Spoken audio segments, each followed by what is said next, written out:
What's good, what's good?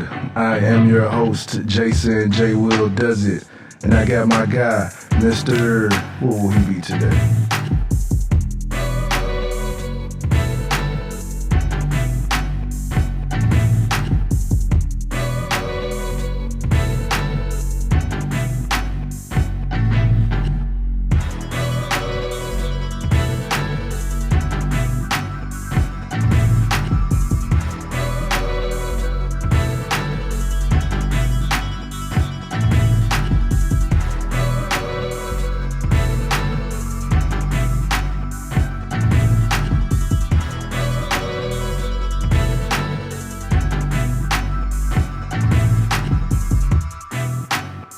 Nothing but toxicity spewing forth. Unnecessarily. Oh, it's necessary. They feel like it's necessary. You hear me? Those verbal jabs. Yeah. Oh, yeah. But the good thing about it, though, that's their only way they can be abusive. Yep. Because they can't put their hands on it. Plus, I got cameras at the crib now. So they're gonna throw any jab that they can until they be like, ouch, ooh, I got him. Yep. Now let me dig into that. You like, bitch. Yep. I just hang up on your ass. Yep. I learned that was the golden ticket. That's the golden ticket. I just hang up on your ass. And that'd be the end of the world. How dare you hang up on me? Who do you think you are? Mr. Big Stuff. Bitch, you calling me. And you asking me for help. Like, because I say no, I'm the baddest person in the world. Like, what that shit all about? Like, man, you are calling me. Yep. Bothering me. Bother me.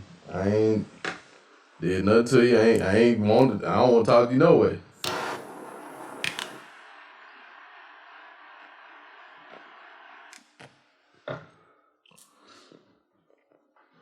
How you like this stick, sir? So far, It's done pretty good. yeah. Pretty smooth. Mm-hmm. Pulls very well. Mm-hmm. I like them joints that pull very well. You ain't got like you're pulling from a smoothie, trying to get the smoke. Man, what? So yeah, was this the got a Rocky Patel 55? Yeah. That's my favorite stick.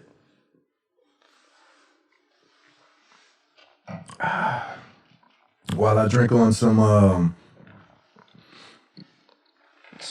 so anytime when I drink wine now, man, I'm kind of I'm a red. So I like cabs, pinots, shit like that. But this cab that I'm drinking on is called What's that? it's called Three Fingers. And some people know that it only takes 3 fingers to get it started anyway. Oh my God. Well, I see what direction this is going. Oh boy. Now I'm just saying. I mean, that's the name of it. It is called Three Fingers. It is 3 fingers. I forgot what it is, but it is. I ain't gonna say it's chilled, but it is whatever it is aged in oak barrels, like you do that yak. Okay. So you got a nice little smoky taste to it. Mm-hmm. Right. So let's see. How's your weekend, sir?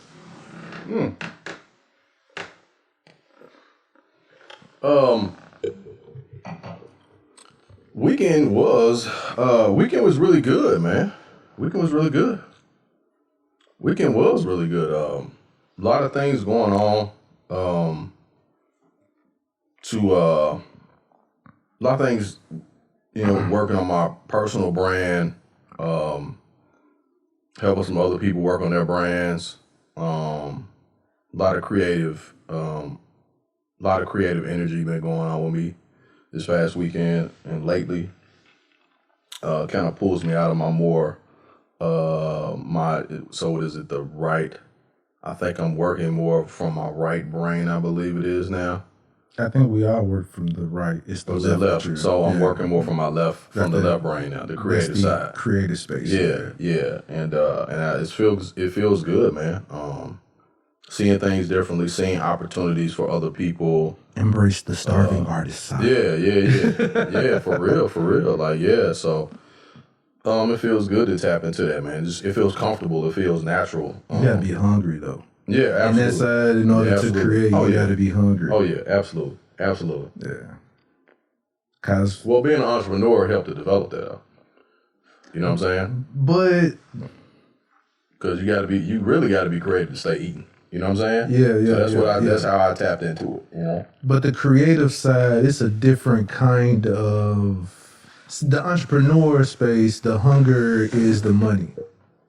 Not always. I mein, it's necessary. Like, you do that to eat. Okay, so the reason why I say that is like, so the, like, okay, up lawn care. Mm-hmm. Is that what you love to do? Or is that just, I can do this and this pays the bills? I know it ain't what you wake up and look forward to do every day. Man, I love lawn care. I enjoy it. So I love it. So up lawn care would be like a nigga getting up, going to the studio, going to lay down some bars. Yeah, I mean, that's why I did that instead of going back to corporate. You know, it allowed me the opportunity to express myself creatively with something that I have been doing longer than I have been doing anything else. And a lot of people simplify it, which it is. It's simple, right? But it's fun for me. Like, I enjoy it. But however, once that began to develop and grow and expand, then I saw opportunities in other areas, and then I started to realize and see things in me where I recognized how I helped myself, how other people started to look at that and say, man, what do you think about this? Can you assist me with this, and so forth and so on? You know what I'm saying? Yeah. So, for me, I've been more of a, like that, logic, get this, do it this way, and it just got to a point where I couldn't do it that way, and I was kind of forced. And then when I went, into that, like, it just became fun, man. So, I look forward to doing yard stuff, like, but I realize at my age though, like, not that I'm an old man, but I can't do that aspect of it forever. So we're trying to expand it to, employees and be able to pass it down to somebody younger or whatever. So, and then work on other stuff, create them multiple streams like we should. So, but yeah, I love it, man. I think if you're an entrepreneur and you don't enjoy doing that, that you're torturing yourself for no reason. Because the money is not always there. I don't think it's a torture. I think it's you're finding your way. I mean, you do got to go through your, you don't want to do the 9 to 5. Like, all right, so like for me, like, I don't know if you know this, but I ain't had no 9 to 5 since 2017. Yeah, I know. Yeah. So, finding your way through that, I say nigga didn't even intend for it to be that long. Yeah, of course. Yeah, sometimes it just turned out that way. Yeah. So, I would say it's a different journey for different people, and embrace all of them joints, man. Yeah. Embrace all of them joints. I would say don't, cause shit, I got like 4 different things going right now. Like, I don't know if you saw the other time when you was over here, you saw the all this equipment that was sitting over there. And gonna get the little t-shirt jump popping. Yeah. Hoodie, all that other type of stuff. But I don't know. I'm just rambling. I don't know where my mind going right now. But as far as it's a good convo. That's a good question. Actually, it's a great. That was a great lead-in question about entrepreneurship, being whether you doing it out of necessity or you're doing it out of love. Right. And I don't think I've never heard it put that way before. Because why would, like, that's why I said what I said about being an entrepreneur. Like, why would you not love being everybody see shit, I'm away from the microphone and shit. Everybody see the profit in things. in anything, right? Right. Yeah. So if you're a person who see the money, a person can just go over there and just do it. They don't necessarily have to love it. They see the profit. Right. Gotcha. So that's why I asked, because you can see the profit in lawn care. That don't necessarily mean that you love it. That's the reason why I say that. Just like, man, there's a reason why we went here. I was listening to a old De La Soul album while I was working yesterday. And the guy on the song said, this is an album that came out with in 2004. So he was talking about hip hop music. He said, hip hop is the only industry that people can be in, that a lot of people can be a part of and be in and make a lot of money and not love it. And when he said it, I was like, damn. But you cannot love it because of the people take the joy out of it. The business side of it takes the joy away. But that's what he was saying, is a lot of the business people in hip hop don't really love hip hop at all. It's just profitable. It makes a lot of money. Exactly. You know what I'm saying? Exactly. And that's why I said what you said. I'm like, damn, you saying exact. And I was like, damn, I heard that shit. I was like, wow. Because niggas see the money and they see the money and stuff. I can put some words together to a beat shit. I can rap. Right. Anyone can rap. So you come out with a couple of albums, shit, and then you just disappear. You just disappear because now you like, I done made my money, so I'm gonna go do something else. Yeah. Exactly. I mean, you got a lot of them folks like that. Like, look at the white rappers who come and go. Like, I remember I used to like this dude Asher Rock. Dude was kind of dope, and then nigga just disappeared. Yep. You just get the bag and go. Yep. Hell, I can't even name them. Usually if it's us who just get the bag and go, shit, nigga got caught a case. Cause I was gonna say Cool C, but I used to love Cool C. Cool C caught a case though. Cool C, but you know what? Cool C, Steady B, all of them, they was rapping, but they was still in the street at the same time. So they just got, they was like, hey man, we rapping, but this rapping ain't just doing what we need to do. We gotta do some other shit still. I don't know if anybody remembers. This is, I'm sure, past anybody's time. Google or YouTube, Cool C. Cool C was supposed to be. He was supposed to be the Harlem, because I want to say LL Cool J was from Queens, right? Nah, they was from Philly. Cool C? He went from New York? They was from Philly. Okay. Yeah. So this dude Cool C, from my knowledge, he came out to be the, I want to say, LL Cool J replacement. Cause how he came out, his style and all that. And then his name was Cool C. Yeah. While you had Cool J. But he had one album, he had a song called Fabulous Life. Yep. Ooh, you got it. The fabulous life. Yep. Ooh, you got it. So, dude was dope. And then next thing you know, he caught a case and then he was out of there. I ain't heard from him since. Hilltop Hustlers. Yep. Yeah. Yes. It's on Death Row, by the way. Really? Yeah. So you didn't.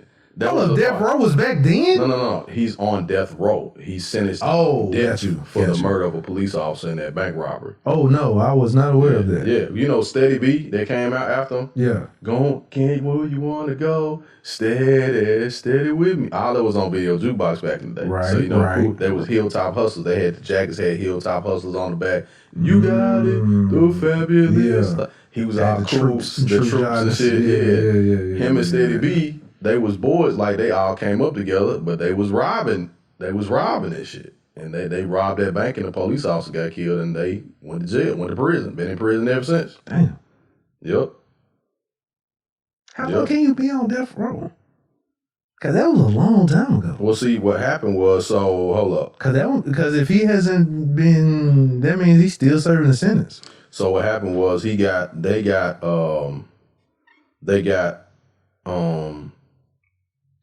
let me see, hold up.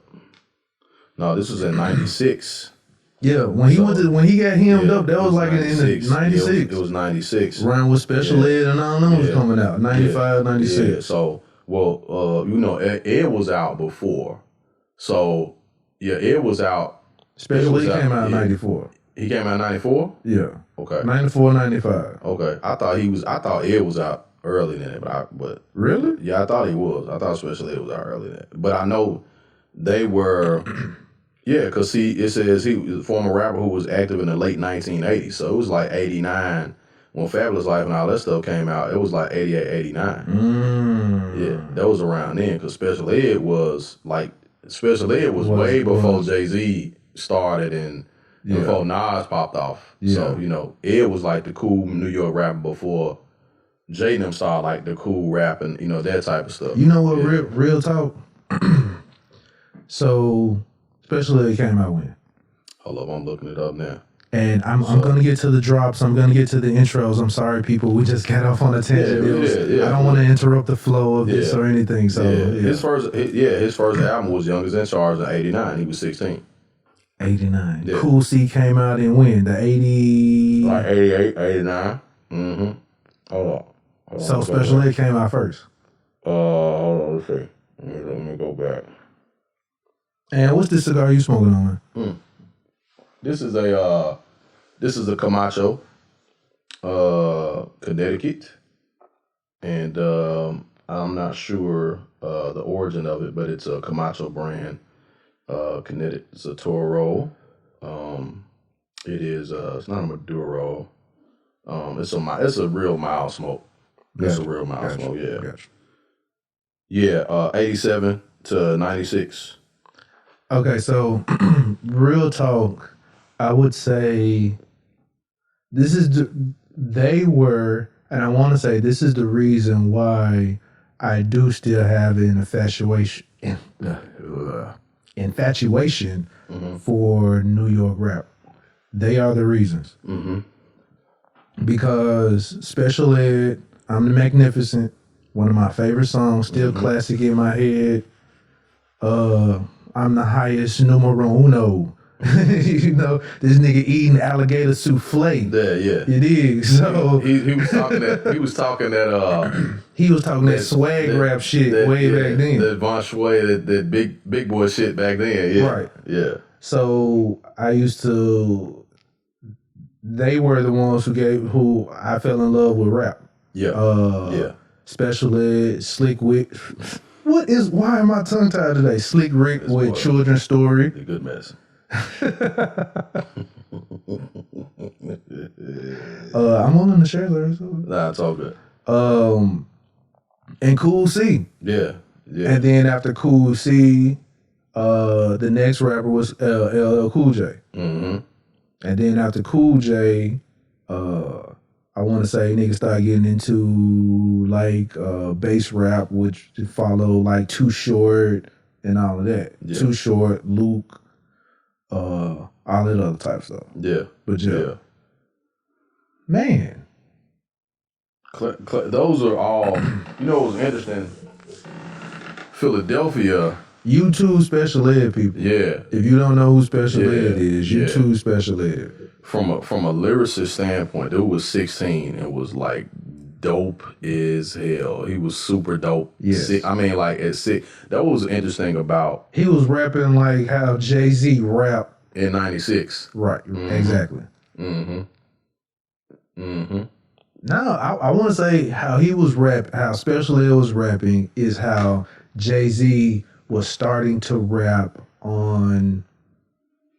Cause I ain't gonna say like the Reasonable Doubt album. No, it wasn't Reasonable. That was probably around a Big Pimpin'. When he really started talking, big Step to Talk was around Big Pimpin' time. When he really started talking his shit was around that time. Yeah. Right. So this nigga was way ahead of his time. Yeah. Even if he didn't have none of that shit, he knew how to talk about it and make it rhyme, and don't nobody get that nigga props like that. Yeah, that's what I be tripping off of. I said that to my sister a while ago. I was like, man, as far as lyricism goes, Special Ed was a dope ass rapper at 16. 16. You know what's interesting, man? I think a lot of people. This is the Off on the Tangent podcast. Yes, it is. Yes, it is, and we are already off on the tangent. Oh man, 16. So check this shit out. Let me go ahead and do your thing, man. What's good? I am your host, Jason J. Will Does It. And I've got my guy, Ivan, the Grizzly, the Great. And That's me. if you're looking for it, it's right over my side. Okay. And we are the Off on the Tangent podcast. And we are already on one. As you can see, we are, like 20 minutes in. Maybe, well, depending on how I edit this, it might be 10 minutes in. But I already just on a real, I guess, hip-hop conversation, just back in the day conversation while we smoking on sticks, sipping on cab. Drifting on a memory. Ooh. Yeah, you ain't know I had it like that, did you? No, I didn't, man. Kind of shocked me there, sir. But yeah, we just drifting back. Yeah. Old school hip hop. Yeah, old school hip hop. Some of the overlooked. YouTube and or Google special ed. That's all I say. That nigga was dope, man. Yeah. And Cool C. Fabulous life. Yeah. So we talked about special ed being 16, being dope, super dope at 16. Right. So I heard,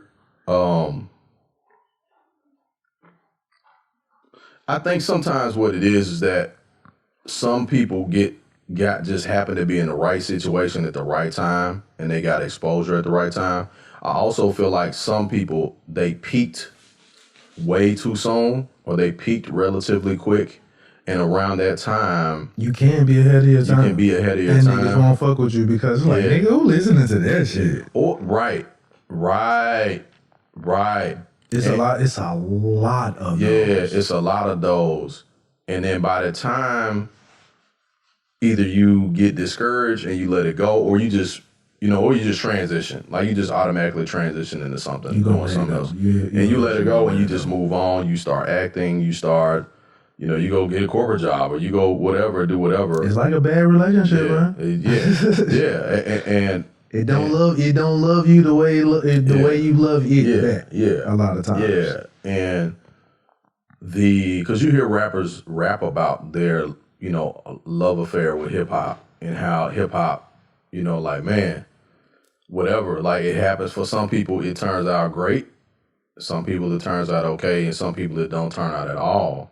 And with special ed, I don't think special ed has had a terrible career or anything like that. It just seemed like to me his career should have been a lot longer based on his level of talent. You know what I'm saying?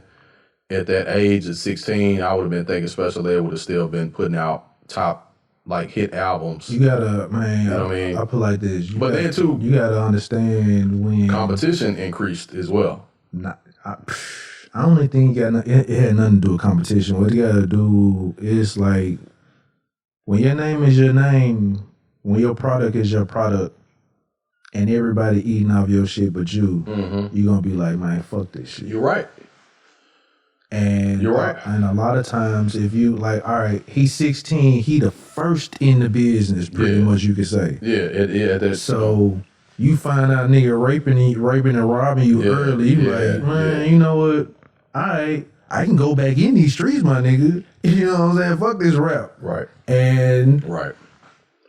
You want to keep special ed? Is this to you? All right, bet. I got something for you. Because that's what he did. I want to say he came back as another name and it didn't catch on. It didn't catch on, yeah. Cause he didn't, when he came back with another album later on down the line, he was under a different name than Special Ed, if I'm not mistaken. Because a lot of time, the record labels and stuff own your name too. They own your moniker. Yes. And that's what I didn't know that at first, but when I found that out, I was like, I said, oh, okay, now I see why when Jay and Dame them came along, they was all about owning their own shit because they had already seen what had happened to.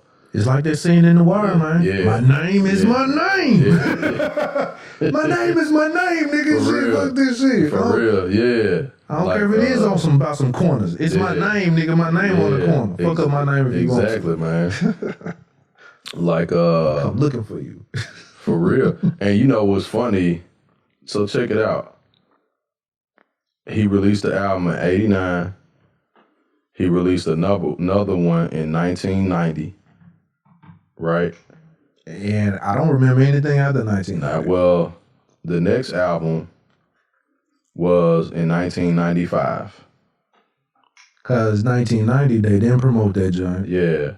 And I don't even remember like a single even coming out for that joint. Yeah. It just came out. Yeah.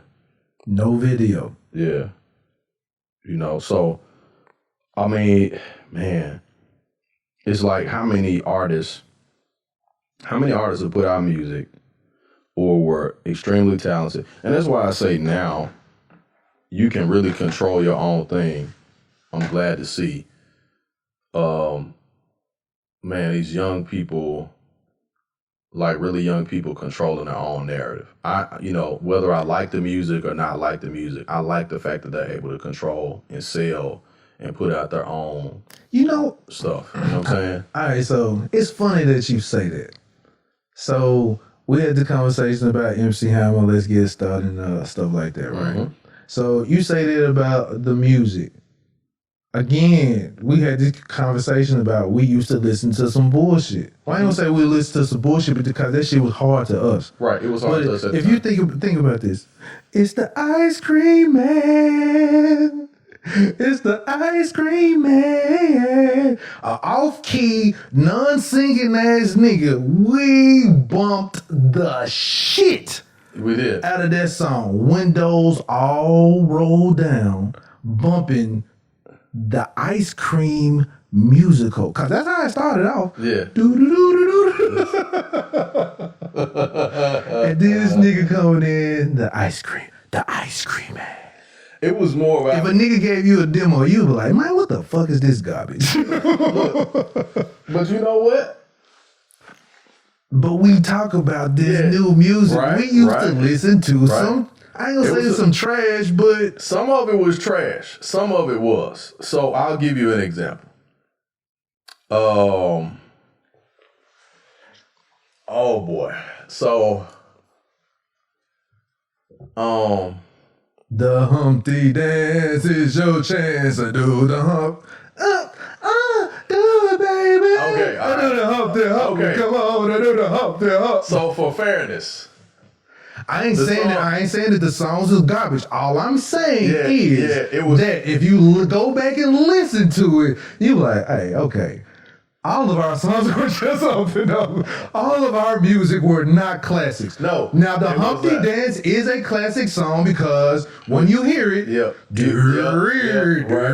right, the music, and it was actually it brings back a nostalgia. It immediately brings back a time of fun, a party, or whatever. Right. And that was more of a what is it? What do they call it? It was more of a satire, it was more of a satirical song. It really wasn't even meant to just be dope like hip hop. It was him clowning and acting a fool, basically. But it was us having fun with music. Right, it was us having fun. Like these folks do, like these kids do now. Yeah. Now, I tell you why we probably judge different. The only thing I don't like, I'll say, is they're rappers rapping over like lullabies. I hate this lullaby ass music. I'm like, why is it so slow?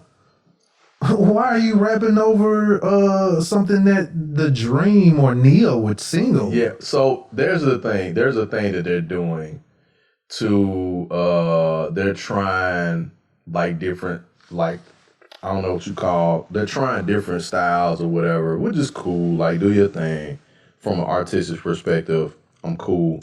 But it was something that Nas said a little while back, and they asked Nas, was like, what do you think about, something? Yes, I heard it. I rest well at night. Or something like that he said. Well, I don't lose any sleep or something like that. What they were kind of saying from, like, who's so, like, is it anybody that's so dope that you just, like, if you hear it, like, you're going to stay up late to listen to it or whatever. And he was like, well, I don't lose no sleep at night. Basically, he like, ain't nothing out there just really impressing me. I heard that new Drake album was kind of dope. Well, it was like 4 songs. Man. He ain't talking about Drake. He, you know what I mean? Because, there's Drake. So, basically, it was kind of the same thing Dr. Dre said a couple years ago. Like, ain't nothing out right now that's just really got my attention. And it's hard to ask somebody like that a question, right? Because they have been revered and put on this pedestal for so long. It's like when they ask Quincy Jones a question. Yeah, Quincy Jones, all of these niggas is garbage. Yeah, exactly. Exactly. Quincy Jones, really? All of these niggas is garbage. Because Quincy Jones, like, nigga, I resurged and restarted Frank Sinatra's career. So you can't talk to me. You know what I'm saying? Like, you know what I mean? Like, you can't talk. I'm the one that wrote. I wrote Thriller, motherfucker. Like, you can't talk. You know what I'm saying? Right. And I can see why. You know, he like that uncle that you have that done everything in the world. And when you say something, he be like, yeah. You know what I'm saying? Because he done fought in 5 wars and shit, and he done been in prison 3 times and started 12 businesses. He a pastor. He ain't been a pastor. You know what I'm saying? Like, he done done all this stuff. So don't nothing impress him, really. When you hear that, like, sometimes I'll be like, okay, ask Drake who hot. You know what I'm saying? Like, don't ask Jay-Z who hot. But you know what I'm saying? Drake gonna be petty though. But most of the time, yeah. But I'm saying, ask Drake somebody in that me 5 times. Yeah, like, you right. Me. Like Dylon, and Dylon. You know what I'm saying? Oh. Or he'll just be like, me. Which is, and stare you straight in the face after that. Man, what? So okay. There was a song that used to come on. It was whack. It really was whack. It was whack. I'm gonna tell you, a lot of the booty shake music was whack. It was some that was bumping, but it was several of the booty shake songs that was whack. So all right, I'll hold up. I'm finna give you an I was gonna say the idea of booty shake, was it the words was irrelevant? Yeah, it was irrelevant. Yeah, it was mainly just about the music. Yeah. So there was some like rap, hip hop songs that was kind of whack. So I'll say this. There were times where, I'm gonna say this the right way. Just say it. Okay, so prime example. Diddy cannot rap. Birdman cannot rap. But Diddy said he don't. He said he don't write rhymes. He write checks. But so, I get that. But what I'm saying is, yeah, you may not write, but you can't recite either. Yeah, he rap like he reads. Exactly. And there was certain songs, and even one of my homeboys was like he's just reading the bar. So it was a song. What was that song? Everything I Love, and the beat is dope as fuck. I don't know, the one he did with CeeLo Green and him and Nas said Everything I Love. Yeah, like that song is dope as fuck. That is that's a dope ass song, a dope ass track. But if you listen to Diddy, you like, I know you did not write that verse. Because he didn't even fall in the pocket every single time. You know what I'm saying? But that if you listen to it, you can listen and hear who wrote it. Yep. So if he was out of pocket, more than likely CeeLo wrote it. Or Nas wrote it. Does Nas write it? Yeah, he does write it. Yeah, Nas right, yeah. So I was like, Nas probably wrote Probably. it. Yeah. Because I want to say there was what verse was that? I can't remember what album it was, but you can tell.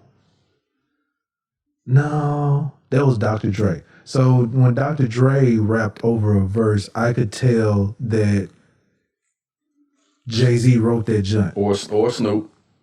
That he rapped on. I was like, yeah, you can hear Jay-Z rapping. Yeah, this shit. Because Still Dre, Still Dre, Jay-Z wrote that whole song. Yeah. He wrote that whole song. Mm-hmm. And it was another John, I want to say the one he on Three Kings or some shit like that. I think Jay wrote his verse on that one too. Yeah. Mm-hmm. Which I thought, finding out that Jay wrote Still Dre was dope as fuck. When Snoop told that story, I had no clue. I can see that he probably been wanting to rap like West Coast for a minute. So yeah, that was his way of getting. That was his way of getting. Yeah. And I think it's interesting listening to. So I've heard some I've heard some verses by Baby, and I was like, dude, y'all could have just left this off the song. Like, What you mean? it's some songs that Baby is rapped on where he actually bumped it, and this song I'd be like, man, y'all could have left Baby verse messed the song up. Like, it's some songs that Diddy was on. I'm like, yeah, y'all could have left this one off. Like, the song would have been perfect except for this verse right here.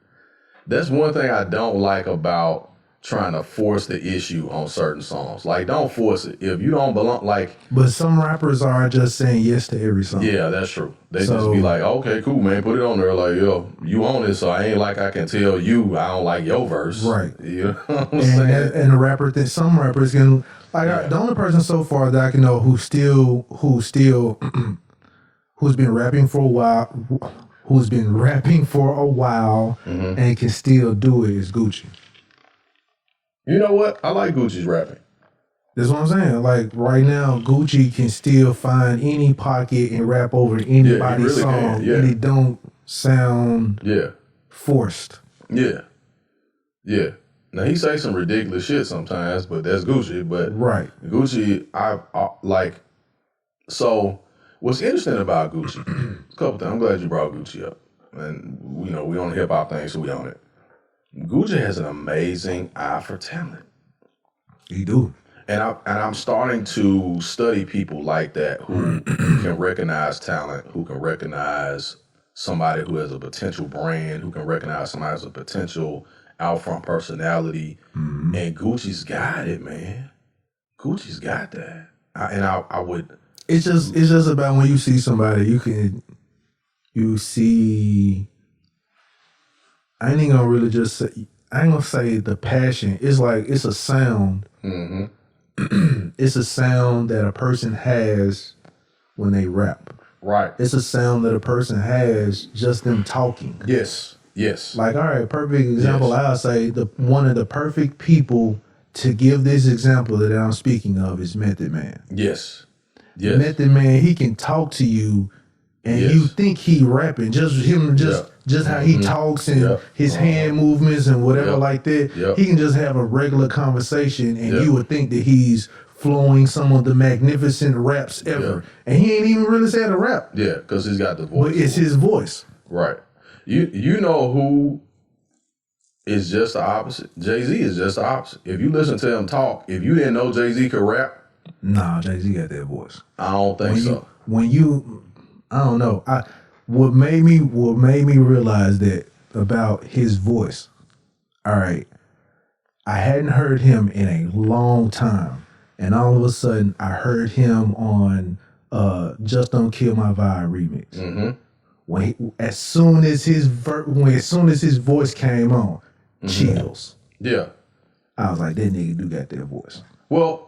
It's just immediately some dope shit is finna happen. So what I'm saying versus his speaking voice, like him talking, if he was talking, and I guess, how he rap. Well, I would say I know what you're talking about. How he talks is awkward. Yeah, I don't really think he really likes holding conversations. I don't think he does. That's the other it's thing. Very awkward. That's what I was getting at, is the fact that, like, it's times where when he's doing certain interviews, it's like, not that he's struggling through it, he don't know what he's talking about. I think he's still uncomfortable sometimes with people. Yes. You know what I'm saying? That he doesn't know rap. You know what I'm saying? I think so too. And I heard people say that about him the same way they said that about Kobe Bryant. I'm an introvert because it's like when I get around people, it's like I don't know what to say. So, like, So be that shit. So interestingly enough, Dick Gregory said Richard Pryor was the same way.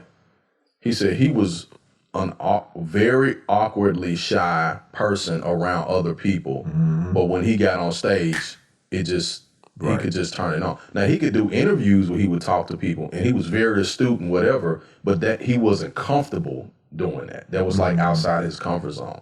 So when I hear Scarface talk, like there's times I've heard interviews with Scarface where Scarface didn't sound comfortable in an interview, but you put him in that booth, it's over with. You know what I'm saying? That's why I only really like being around people that I know. Yeah. Like if it's somebody I really don't know, and I'm like standing next to you, like so. What brings you here? It's like your first impression of me, like, hey, this Jason dude weird. Ladies, watch your purses. He's very standoffish. I'm I like, try to go in your joint. and in my head going on, bitch, I don't know you. Like, what am I on the conversation for? What I'm talking to you for? Nigga, shit. I don't know you. Why I'm introducing myself to you for? Man, look. Shit, but once I get the intro, once I get the, hey man, this is a friend of a friend, I'm like, oh, okay, cool. Man, hey, you know, I gotta get the Mafia intro. If I don't get no Mafia intro, no introduction, or hey, this is a friend, you like, Boyz, like, gotcha. hey, come on over here with this fucking guy right here. Sit down and get you some spaghetti and shit over here. Once you didn't vouch, I'm like, oh, okay, that's real cool. Yeah, if you ain't did no vouching, I'm like, man, this nigga police. Who y'all got me standing next to? Everybody police in my house. This is the chief of police, Memphis chief. Oh, hey, chief, what's going on? I don't say no words. How you doing? Good to see you. Hey, so have you seen Coming? I haven't yet. Oh man, you suck, dude. I suck, but I haven't. I've been like I said, man, I've really been digging into a lot of ideas, a lot of creative things. And I was intent on watching it last night, and I was up late and I fell asleep. But when I get done, I think I'm gonna try to watch it tonight. All I'm gonna say is, I'll say these few things. One, people, what the fuck do y'all want out of a movie, man? Let me just put this up. Go ahead and just talk about that. What the fuck do y'all want to get out of a movie? You want the movie to massage your balls? Is that what you want? Do you want the junk to make you cream in your pants or something? I'm trying to figure out what y'all be trying to get out of a movie. When I heard all these negative reviews, I was like, man, this is trash. Let me go ahead and go on and watch it. Yeah. So I went on and watched it. I was like, so I watched it. I'm like, and with the negative reviews in my head, I'm already like in a negative space. Right. That's why you got to do stuff. You know, you got to find out for yourself. Exactly. So I'm watching it. I'm like, okay, all right. And I will say, it's slow. It starts off. Mm-hmm. So you're going to have to get past the first 15, 20 minutes. Mm-hmm. After that, it's a pretty dope movie. I don't like this. Once again, I don't know what people are expecting out of a movie, but one, how many? Well, I ain't gonna say that because there are movies that 2 is better than 1, but there's not a lot of times where the sequel is better than the first one. Let's put that one out. Yeah, it's very hard to follow up. A great movie, especially if it's a classic. If it's a classic, yeah. If it is a classic movie, yeah. And it has not there hasn't been a follow-up. Yeah. I want to say, what is it, 30 years? Yeah. 30. It's been like 30 years. Yeah, I think 33 years or something like that, they said. So, I would say, all right, you know how I went in on the Busta Rhymes album? Yes. And I waited 30 years for that. Yes. It's nothing like that trash. It's nothing like that. So I would say you'll be happily satisfied with what the results. I believe you will be. And I take your word for it. I like. There are some things that there are going to be some things you're like, they could have left it out there, but the total project overall, yeah. Because I've been seeing people really, really going back and forth, which is typical of social media at this point. I'm used to it now. Like now, we just want to complain. We just want to complain. I really believe this now. We just want to complain. We just want to say some negative shit. Yeah. Period. Yeah. And that's and I don't even take it personal. Like I don't even say like, man, people need to stop. Like it's just what it is. everything's subjective. You know, quality is subjective. Value is subjective. You know what I'm saying? Like, I even think that this is a movie that you can watch more than once. Yeah. So, with that being said, not as much as the first joint. Yeah. Yeah. But if it's on, I'm like, yeah. With that being said, like, it's all subjective, and I was gonna watch. I mean, I'm gonna watch it anyway. Right. Like, I'm just. We're all going to watch it's it. Eddie Murphy, Arsenio Hall, John Amos. So, you know, like, I'm watching it anyway. You know what I'm saying? You know. Now I will say, what? Arsenio Hall is out here looking like what's the chick? What's the chick from 227's? Marla Gibbs. Hold on, I'm gonna send you a picture real quick. That you gonna be like, that nigga showed. Man, you stupid, man. When I say you gonna know, it's when you see it. Oh my God. When you see it, That's either you just post on Facebook a whole bunch of laugh emojis or something. I'm telling you, gonna like, damn, that nigga show do. You know what's interesting? Speaking about Arsenio Hall, I'm glad to see Arsenio talk about, damn, I'm sorry, this dude just got ridiculous hops on this thing right here. Check the chat. Okay. One thing I will say about Arsenio, I'm glad to see, I don't know if you saw the interview with Charlamagne that Arsenio did. I'm glad to see. And just zoom in on the picture. Arsenio being appreciated. That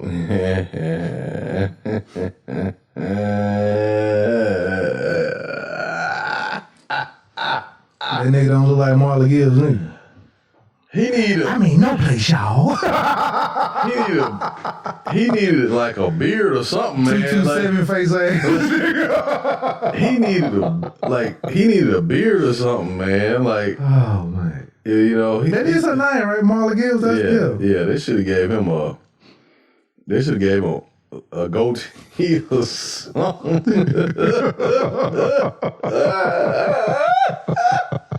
I can't unsee that.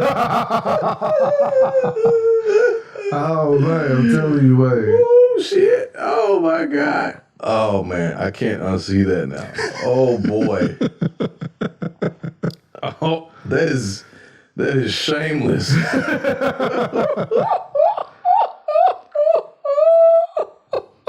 All I'm gonna say is he just oh man, Marla Gibbs. But you know what's funny? Oh man. Wow, man. I can't. That's in my head. Oh man. Did you know Leslie Jones was from Memphis? Yes, absolutely. So I was unaware of this. Real quick rundown. The Craig Brewer, there was of course, Craig Brewer's from Memphis. Right. Native Memphian, still lives here.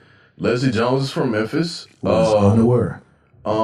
There's a lot of ties to Memphis in this movie. There's one of the local pastors was in the movie. I think Pastor Karen Todd was in the movie. Really? Yeah. Okay. Pop's Colonel Popcorn was featured. Really? Yeah. Yeah. Hold on, I'm finna go get them. Yeah. Okay. Gotcha. The film was the Palace. King Joffrey's Palace was filmed at Rick Ross's house, which Rick Ross has ties to Memphis. His sister is from here, lives here. And there's people he is in the movie. Yeah, oh yeah, he's in. I didn't know he's in it. So there is somebody else that I think has ties or something like that to the movie they mentioned. So it was Memphis represented in the movie in Coming to America, which is dope. Very dope. So, I'm not gonna stay on music, but Memphis is doing doing a lot of big shit. Yeah, that's what I was just about to say. Memphis is doing a lot of big shit. Memphis is on the map big time. I was unaware that Pooh Shiesty was from Memphis. Mm-hmm. I've been bumping Pooh Shiesty. I'm like, this nigga is bumping. Was unaware that he was from Memphis. Was just somebody just informed me that NLE Chopra. This nigga is from Memphis. I was unaware of that. Went to Cordova, I think, high school. Really? Yeah. So those two from Memphis. I want to say there's a couple of other rap. Duke Deuce, of course, he's from Memphis. It's a lot of folks from Memphis on the music scene that's coming out there. I mean, when I say out there, they're out there like, I ain't gonna say bigger than 3-6 almost, but like Pooh, everybody talking about Pooh Shiesty everywhere, like right now. So I mentioned, I was talking about this on Facebook, that Pooh Shiesty, I didn't know. When Judas and the Black Messiah dropped, he's on he's on the soundtrack. And I made mention that one time. You shitted on him. I was like, well, I ain't gonna say shit. No, I shit on him. I don't listen to that music. I'm like, dude. I didn't know. Like, I don't. So, you know. That jump bumping, man. Yeah. But you don't listen to Dolphin shit. So it's that. I listen to certain Dolph songs. I don't listen to Dolph in totality, but there's certain Dolph songs that I like. I'm just a ratchet nigga at heart. So, yeah. When I hear that ratchet, they make you bop like this in the car. Put the elbow in the back of the seat and just make you just... I get it. Like, I get it. Some shit is Chevy music. You know what I'm saying? Like, some shit is you know, Color Supreme music, Monte Carlo music. I get that shit, you know? You know, what was interesting to me was... You feel me? You're no longer riding the Monte Carlo. There you go. Man, what? Because I said this... when I posted what I posted last week, I was like, man, Memphis is really shown up on a national and global stage, and people, you know, some folks didn't get what I was saying, and then several of them was like, yeah, we noticing it. You know why? Because we don't have the powers that be. We don't have the powers that be holding you back. Right. Exactly. And since you don't need the powers that be to get out there, it's like, shit, I'm finna flourish my nigga everywhere I can. Right. So did you hear about NLE Chopper? And I love this shit. He kind of like had this, he was like kind of like, he said he was like reborn. He was like, I'm not rapping about killing and shooting and shit and all that shit no more. And then his label, appreciate all that shit too. His label went to him and was like, nah, you need to put such and such out. And so he kind of did it.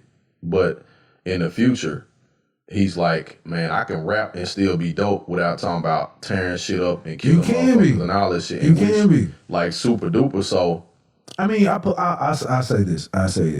Like real talk. It's a lane for everything. Like, but after a while, this shit is overkill. You know what I'm saying? You can still, I'll put it like this. You can still rap about, rap your story. Right. You can still rap your story. Right. As long as it's still your story. Mm-hmm. Now, continuously rapping about some other shit that you just fabricating all of a sudden to have some make believe haters or whatever like that. Yeah. That's some other shit. Yeah. But if you rapping your story about some shit that you did, some shit that your partner went through, some shit in your family, cool. Right. But once you start doing the other shit about like, man, if a nigga came up and all right, after a while, it's so many times you can keep rapping about if a nigga would. Yeah, because at some point a nigga will. Just ask. Right. Just ask. Because you gonna have a nigga like, all right, this nigga keep talking about it. I'm just gonna try. I'm gonna try. See what he gonna do. If you say it one time, a nigga be like, okay, all right. I'm gonna keep watching you. Yeah. Mm-hmm. But if you keep talking, a nigga gonna be like, all right, let me. Yeah. Let me go ahead. And you know, that's the interesting thing about rapping, you know, the whole rap, trap shit, whatever. I feel like this. So my expectations for certain rappers are not the same as it is for others. Like certain rappers, when they talk about certain shit, I'm like, all right, you telling your story. Other rappers, I'd be like, nah, I know you ain't do that. And I know you ain't experienced half of what you're saying. Because at some point in time, you know, we talk about words in the universe all the time. Right. You put that shit out there, it's going to come back. And prime example, you know, Danny Hernandez. You know what I'm saying? All that street gangster shit. And he wasn't even, you know, he ain't nowhere close to none of that shit. But now, you know, he's a Fed, so he protected, so he can talk all the shit he wants to. You say the governments. Yeah, exactly. You know what I'm saying? So... And seeing a lot of the shit that he doing now is basically like trolling and shit. You know what I'm saying? Like he talking about Snoop and talking about this person and all. I'm like, bruh, nobody really gonna fuck with you now because if they do, you know they gonna get in trouble for the shit. Hey, if you think You know what I'm about saying? it, this is one of the examples that Tupac was saying about us nigga dying 1,000 deaths. We're seeing publicly.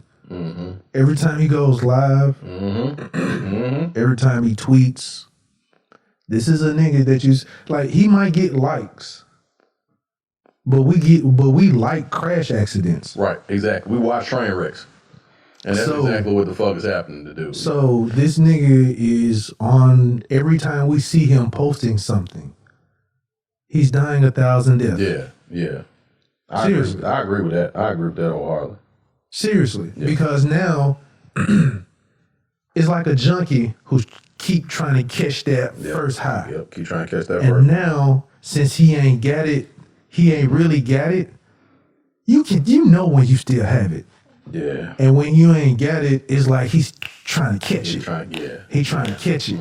He keep trying to catch it, and you see it, and it's like watching Pookie on New Jack City trying to hit that last.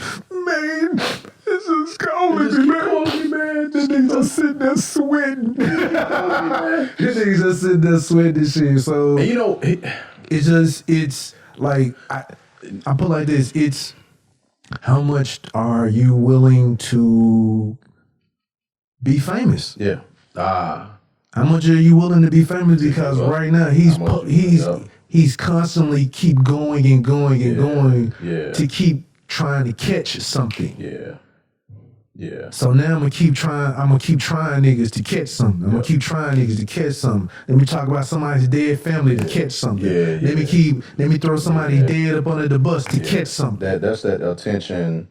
Like nigga, if you real, I don't know what it is about us. And when I say us, I mean black people. I don't know what it is about black people, but I don't know how we can be so forgiving. Man. All I say is because like you got this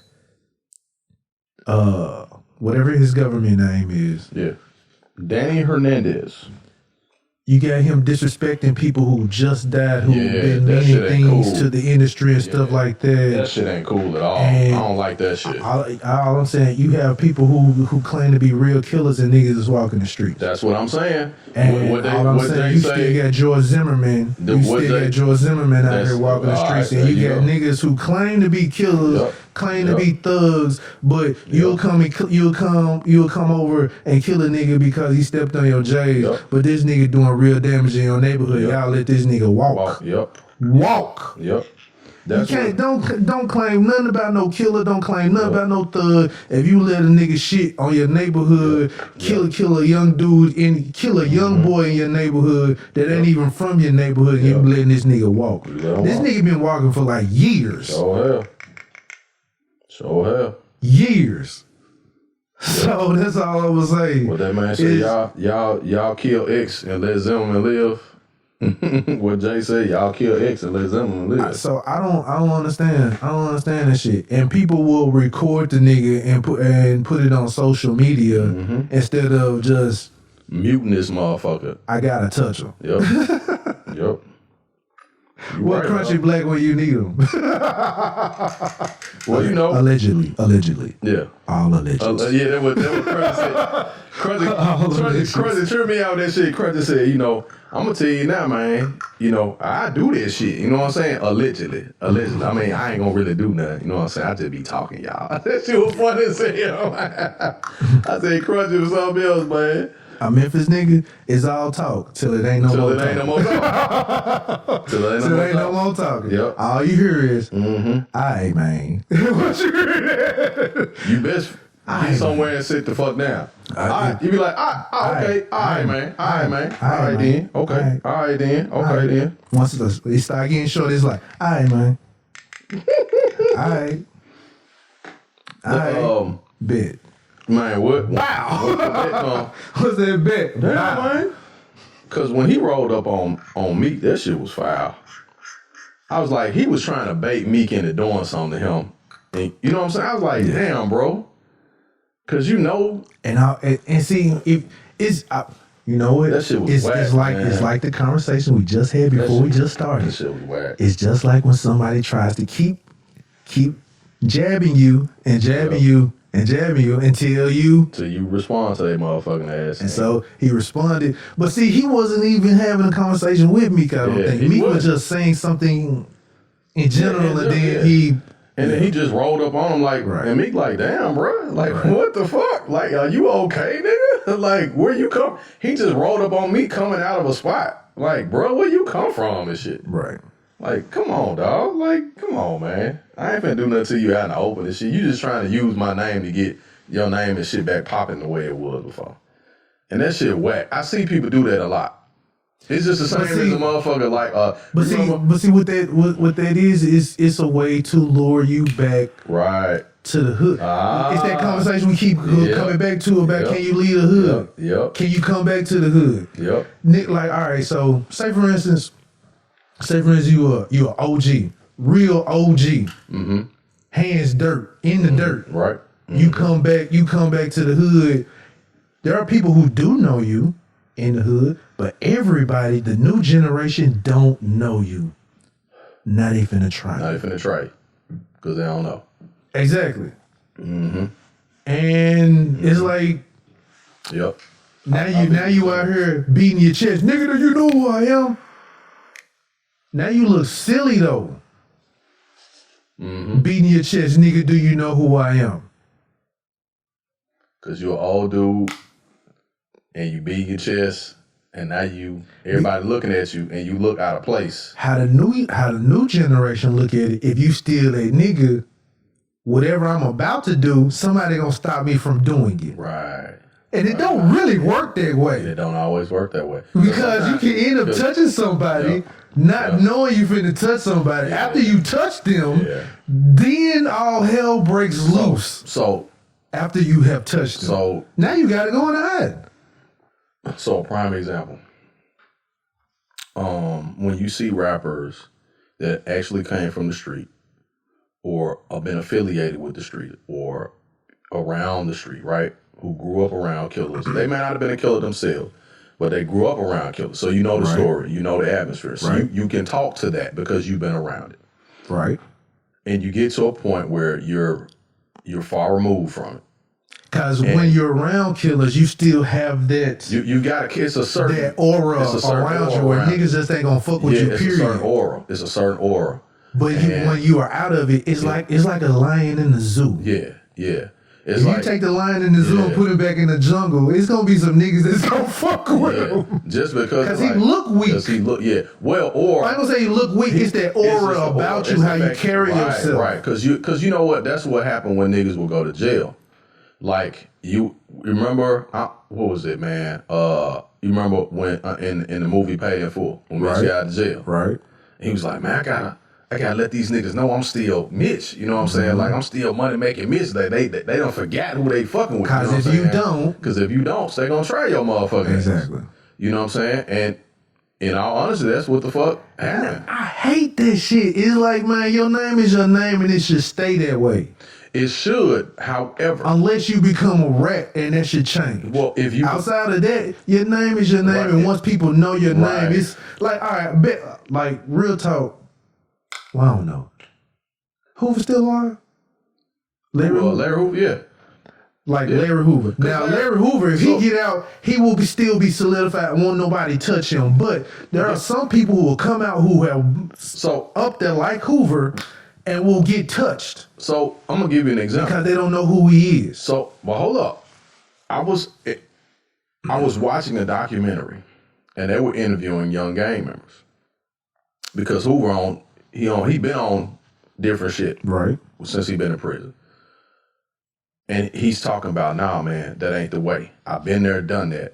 That ain't what you want to do. And you don't want to be where I am or where a lot of my niggas wound up at. And they ain't even make prison. They under the ground. Right.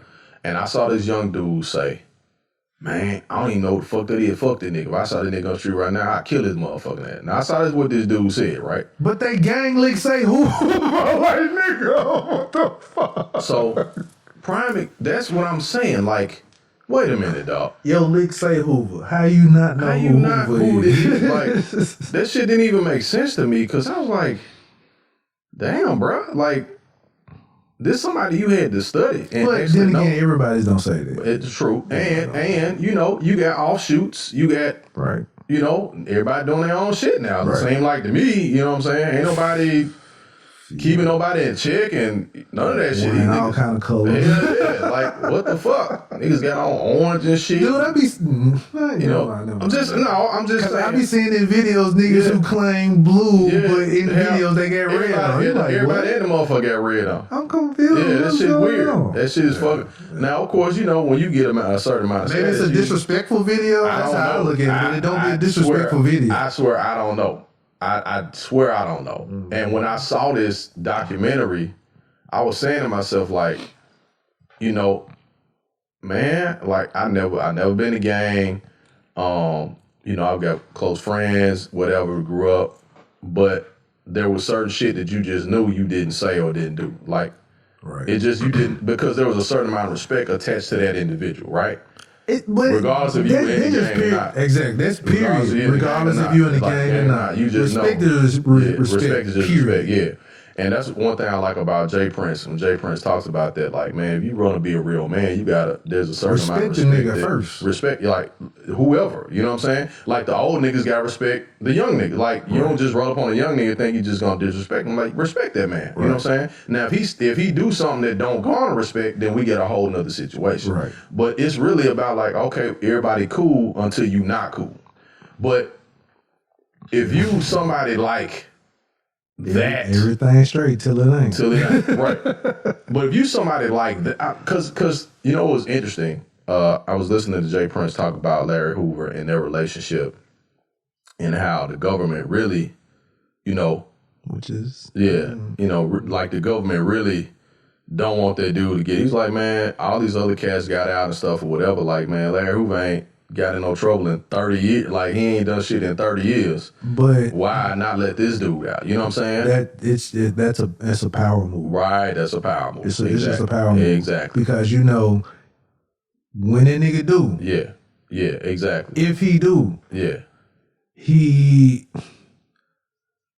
It's one of them situations like the Malcolm X. Yeah. If he get out, we're gonna have to assassinate. Yeah, we got to get rid of him.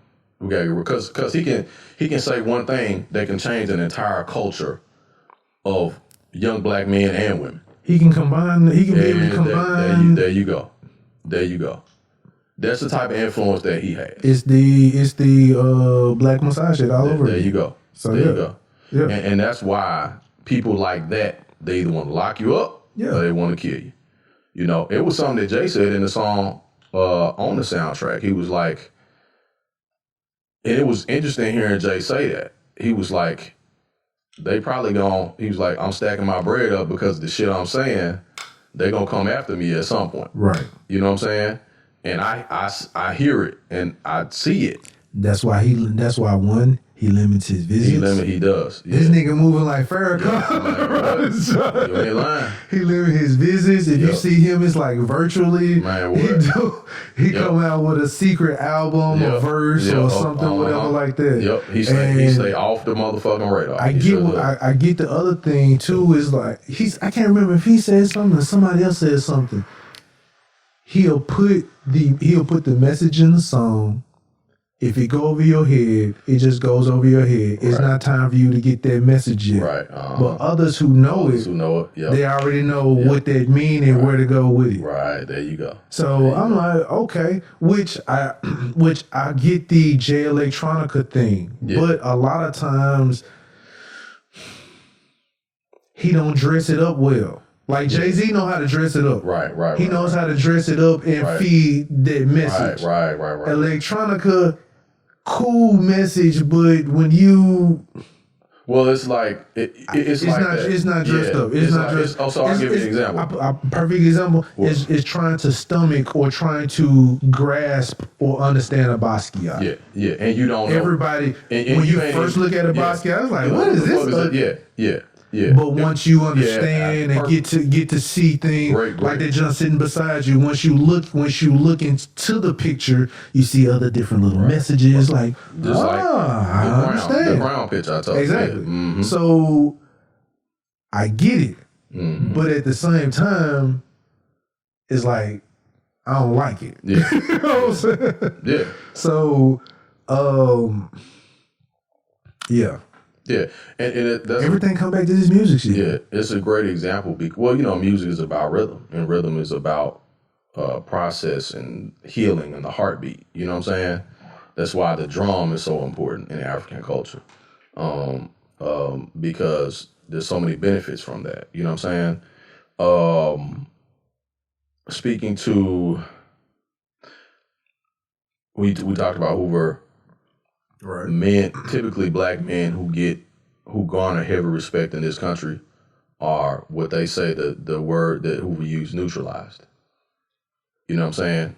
Which means what what neutralized means. You know what I'm saying? We got to get rid of it. We got to lock you up. I'll put it like this. If you got to realize how much respect this man got. This man been in jail for this long and ain't nobody tried to touch him. No, sir. I mean, he's ain't gonna touch him. And he is no police officers. But he in lockdown 23 hours though. They put him he been in solitary confinement for I think 17 years or something like that, or longer. You know what? To me, I ain't gonna say I wouldn't mind it. I think that's the best way to be.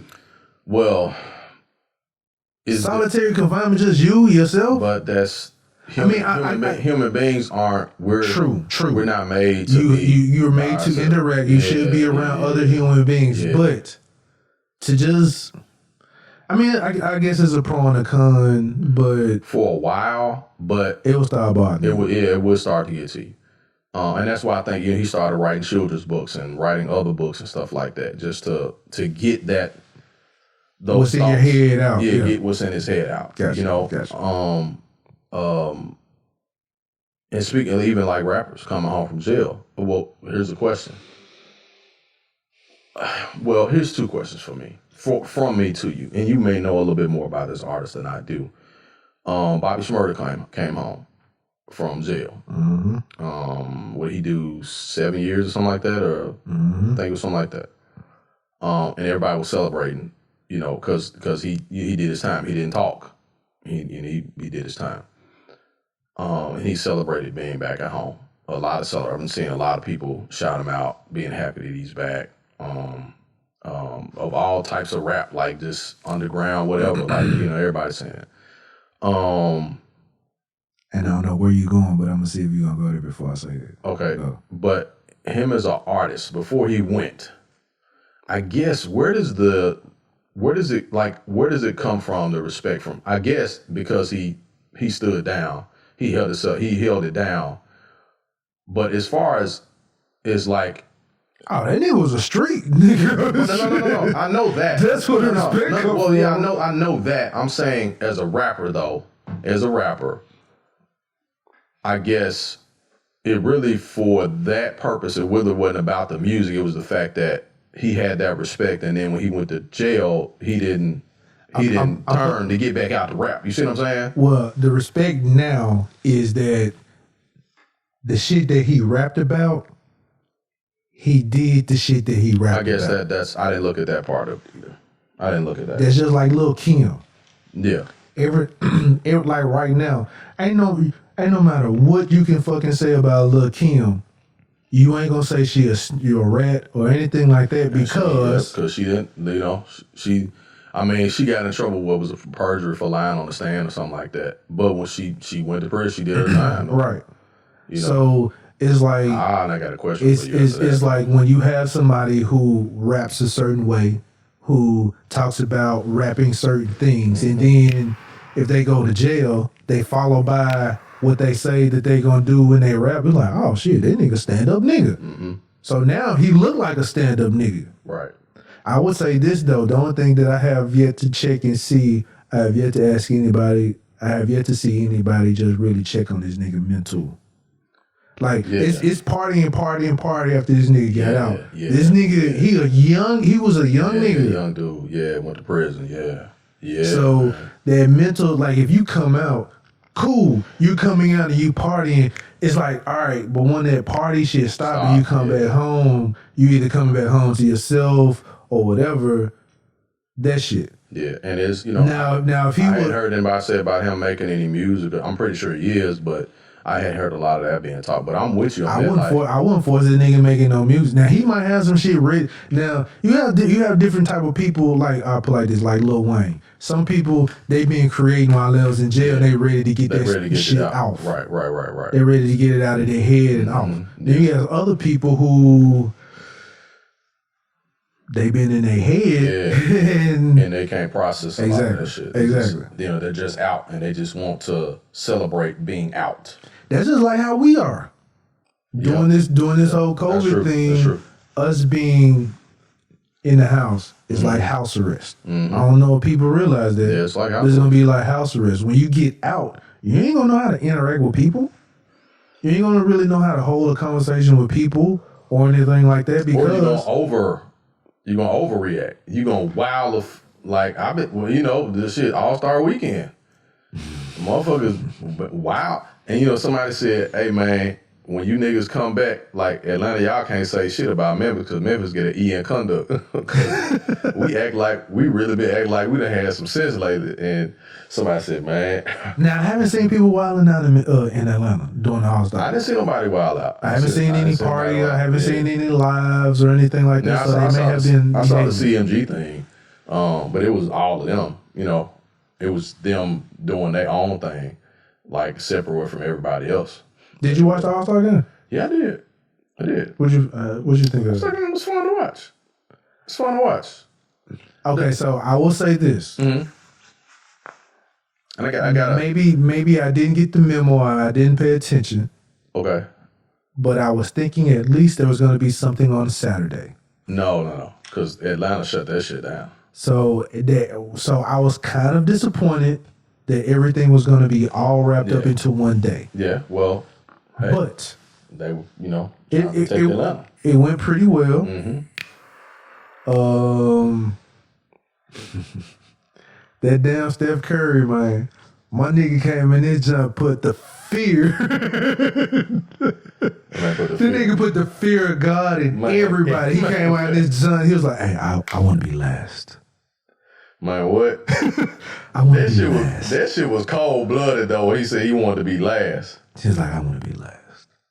You get to watch everybody. Everybody else. You get to watch everybody. They do their thing. You're like, that's cute. Man, what? That was cute. Even Conley got Hey, Conley did his thing. Conley I'm proud. Hey, Mike Conley, my nigga, I'm proud of you.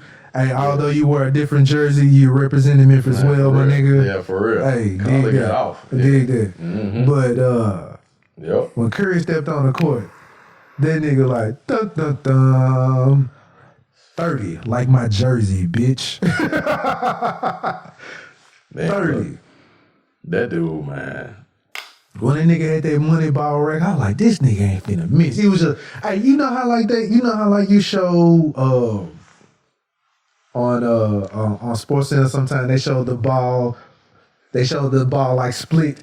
All I saw was like, it was just a shoo, shoo, shoo. Yep. And they all fell in unison. Yep.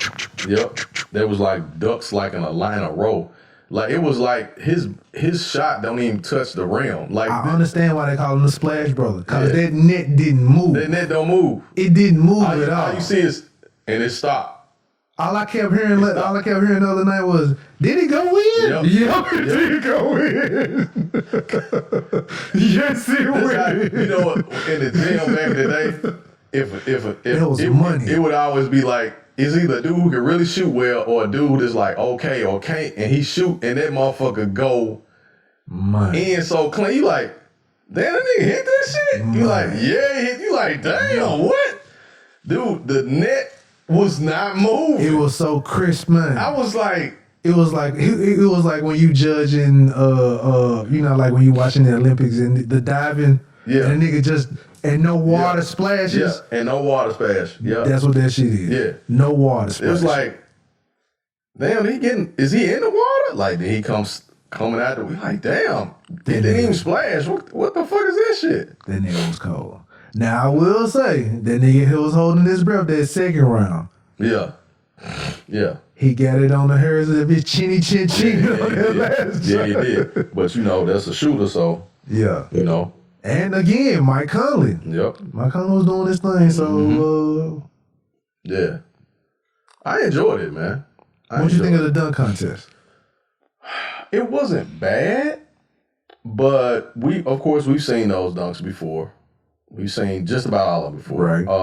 I think as far as creativity though, those guys are very creative. You know, they're trying some different stuff that we've seen, but they're trying to do it in a different way, I would say. I understand. Yeah. I never really understood the whole, he too big to be in the dunk contest. Yeah, because I really understand it. Yeah, right. Because it really don't, I ain't gonna say it don't look right, but it look easy.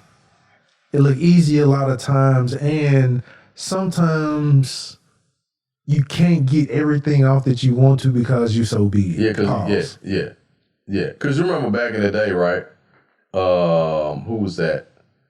The big guy, and not Dwight Howard, but the big dude that was in the dunk contest. Because you know, Mars Stardom, I did dunk contest, right? But they was able to have, because he had Steve Nash with him, and it was somebody else. As far as dunking is concerned, well, now Shawn Kemp was probably the exception, because Shawn Kemp was 6'8", but Shawn Kemp had Shawn Kemp, he had a vertical where he could just dunk from anywhere with no running. Right.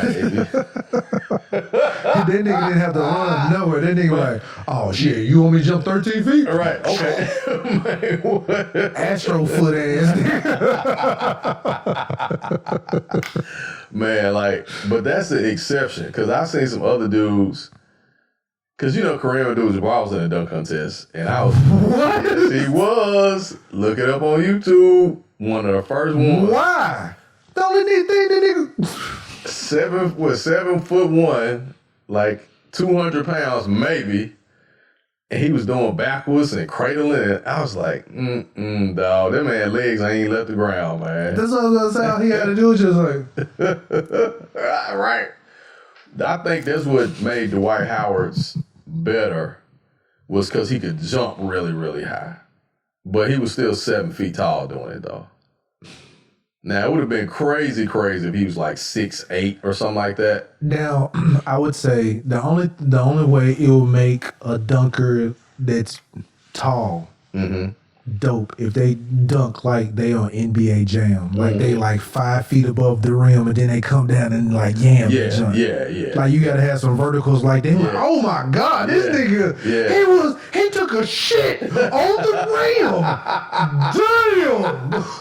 Whoa. That's why we were so hype off of Zach LaVine. That nigga pretty much.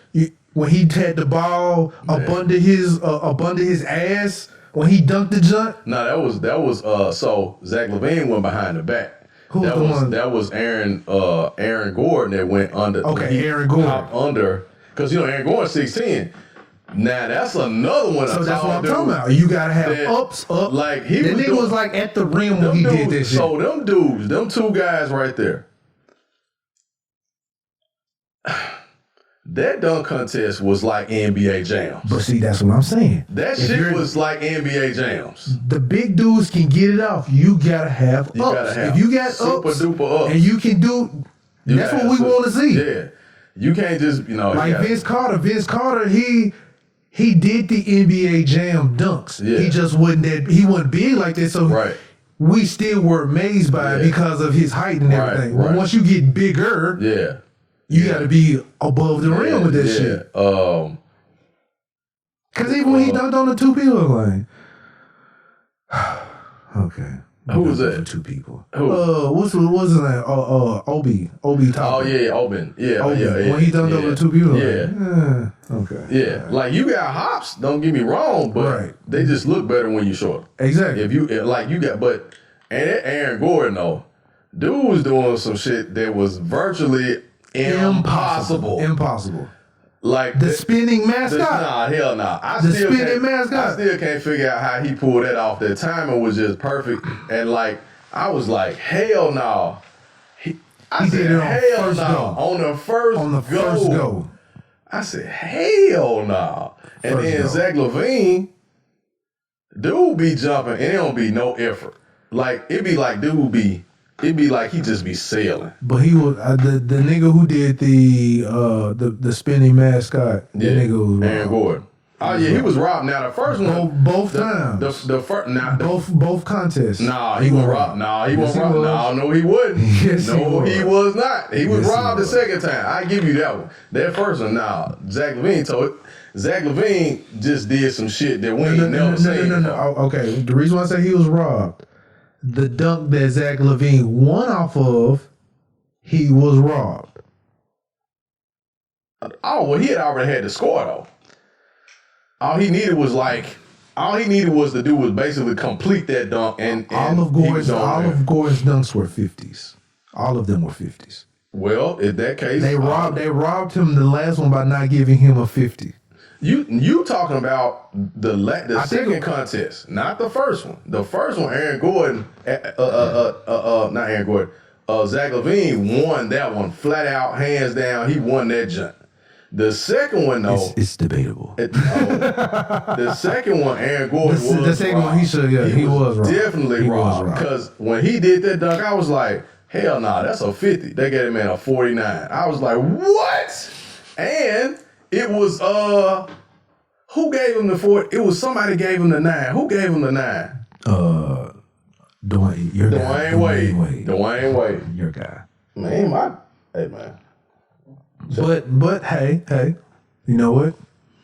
Let us get off of sports. We are not a sports podcast. We're not, but we talk about whatever the fuck we want to. So we're not a sportcast. We leave it up to the sport podcasters. Oh. So, this is not our lane. Hey, also, I do want to make mention of, did you hear about Blake Griffin going to the Nets? What you think about that shit? I think that might be a dope little move. And it looks like the Clippers all over again. It looks like a better version of the Clippers. Of the old Clippers. Yes. The Clippers that Blake Griffin was on. Because DeAndre Jordan is on that team too, right? DeAndre Jordan is on that team. So you got Jordan, you got Griffin, you got Harden, you got Irvin, and you got Durant. Yeah, you got super talented point guard. And Griffin will replace the missing piece with Jared Allen as far as a shot blocker. Well, yeah, but his defense is kind of, nah. But I mean, you can get that back because all of them picking up that defense. Man. This might be a good little look. I don't know, man. Cause I actually thought, I think he might be the pickup for when Jordan rests, he comes on the floor and they'll just play small ball. Yeah, because they can do that. Yes. I honestly, when I first saw it, I was like, is he gonna go to Golden State? And I was like, But then I think the Heat, Brooklyn. And when you gotta think about, he's gonna always make it to the playoffs. They always gonna make it to the playoffs. Yeah. He's still Blake Griffin. You know what I mean? He's still yamming on folks. Yep. He still got a couple more years. Yep, he still got a couple more years. That's gonna be an interesting mix, man. I really want to see it. I want to see them challenge LA and take LA to the wire. That's what I want to see them do. Unfortunately, without AD, we're not gonna really see what we're not really gonna want to. Not gonna see what we want to see. Yeah, because without AD. They not going. LA's not going to win. Yeah, LA's without AD, they're going to get put out first round. Yeah. Well, let's see. First round. First round. Well, I put it like this. Because I would like to say no, but it's possible. The West is beasts. Yeah. They all beasts. Now, the league in totality is getting a lot better. True. And that's making it even harder, though. You know what I'm saying? The only thing it's making it harder for is the East. It's making it harder for teams to come out of the East now, or tougher. Well, it's not making the topper East teams easier road. Right. To try. No. We'll say that. It's definitely getting harder for them because like them folks are good. Utah is good. Utah always good. Phoenix is good. Denver is good. Denver too. Denver has always really been good. They just, but they got a boy on. They always like an 8th seed. They get that. What's his name, man? And shout out to Will Barton. That nigga be cutting up on the team. Man. Will Barton, been balling for a while. Yes. Been hooping. Yes. But I think people forget that he on there until all of a sudden you see him on somebody, a Yoka 3. Like, that nigga still play for the team? Yep. Yeah, that nigga still on there. Yep. He's still getting it. Thad Young still hooping. Yep. Really? Yeah. What team? Oh my God. I just watched it last week. I'm gonna have to look it up. Okay. Because he got traded. But yeah, Thad Young still hooping. They be kind of skipping over him. What you think about the All-Star game though? It wasn't bad, man. I don't know if I like this format. Well, I put like this. I like the idea as far as every quarter is at 0. I like that. Yeah. But the fourth quarter, I think you should play the quarter out. Thanks. Yeah. I think you should, not just the first whoever make it to one whatever. You still play the quarter out, and you know what I'm talking about? Yeah. Like you play the quarter like you did the first 3. Yeah. I don't like that. And then the winner of once you add all the points up. Yeah. But outside of that, it was cool. You saw I got to see a few people who I would never normally see on there playing or whatever. Mm-hmm. But in a way, some form of fashion, I'm like, I see why you weren't picked before. Like Bradley Beal. Right. Like Bradley Beal good, but I see why you don't get on an all-star team. Yeah. Now, Luka, I see why he was there. That nigga came up and dunked. He hammed on somebody. I'm like, this nigga dunk? He can dunk? Oh, yeah. Luka dunked. Luka dunked on like 3 people last year. So, yeah, dude pretty cold. Like, dude ain't got no, yeah. He doing this thing. I got something to show you when we get finished that popped up. But we'll talk about that when we get to. Question for you. Oh, my lighter. Question for you. So, that's what I wanted to ask you. So we kind of backtrack a little bit. Right. So you was talking about street people who rap or whatever that keep to or what they have done before. And then the people that say the stuff but don't. So you remember the whole club shooting incident with Shine and Diddy, right? Right. So I think this is another reason why Shine gets a lot of respect too, because like he took the rap for somebody. He took the rap for somebody. That's why they love Schmurda. Yep. Schmurda's I don't know. Let me see if I can word this correctly. I want to say Schmurda took the rap for the Migos. What? People don't know that the Schmurda and the Migos are tight. Why do you think Quavo came and picked that nigga up in the plane? I didn't see it. I didn't see it when he got picked up. But yeah, and this is all alleged. These ain't facts. Mm-hmm. This is I'm just saying as far as, I'll say this. One, Gucci Mane don't fuck with lames. We'll just put that out there. Gucci Mane ain't finna fuck with you with, like, all right, if you rapping about it, you better live it. Yeah, you better live it. Yeah. Everybody he signed Pooh, right? Yeah. Yeah. Everybody that he signed to, it's like No Limit. Yeah. Master P didn't sign anybody who didn't live that shit. Yeah. Now, if you just now I sign you, hey, you ain't gotta go to that street stuff no more, but most of them niggas still in the street. Right. Yeah. You right. So if from my knowledge, from what I've seen, He took the rap for somebody else. I just say that. He held it down. People made sure that when he get out, he gonna be super straight. Right. Now, just all I say is, just look at all the other people that he around that fuck with him. Right. Man, you know what? That's true, man. All of them niggas are straight. And already willing to get it. Like, all right, right now, when that nigga got out, Schmurda got out. That nigga album, Hot Nigga, all them shits with platinum. Just streaming. Man, you ain't lying. Off that one, that was his first song. Yeah. They re-released, it went platinum this year. Just from off streaming. Yep. Sure did. The song Hot Nigga went platinum. The album went gold. The nigga already got plaques a week after he got out of jail. Yep. Cause they which is another check. It sure is.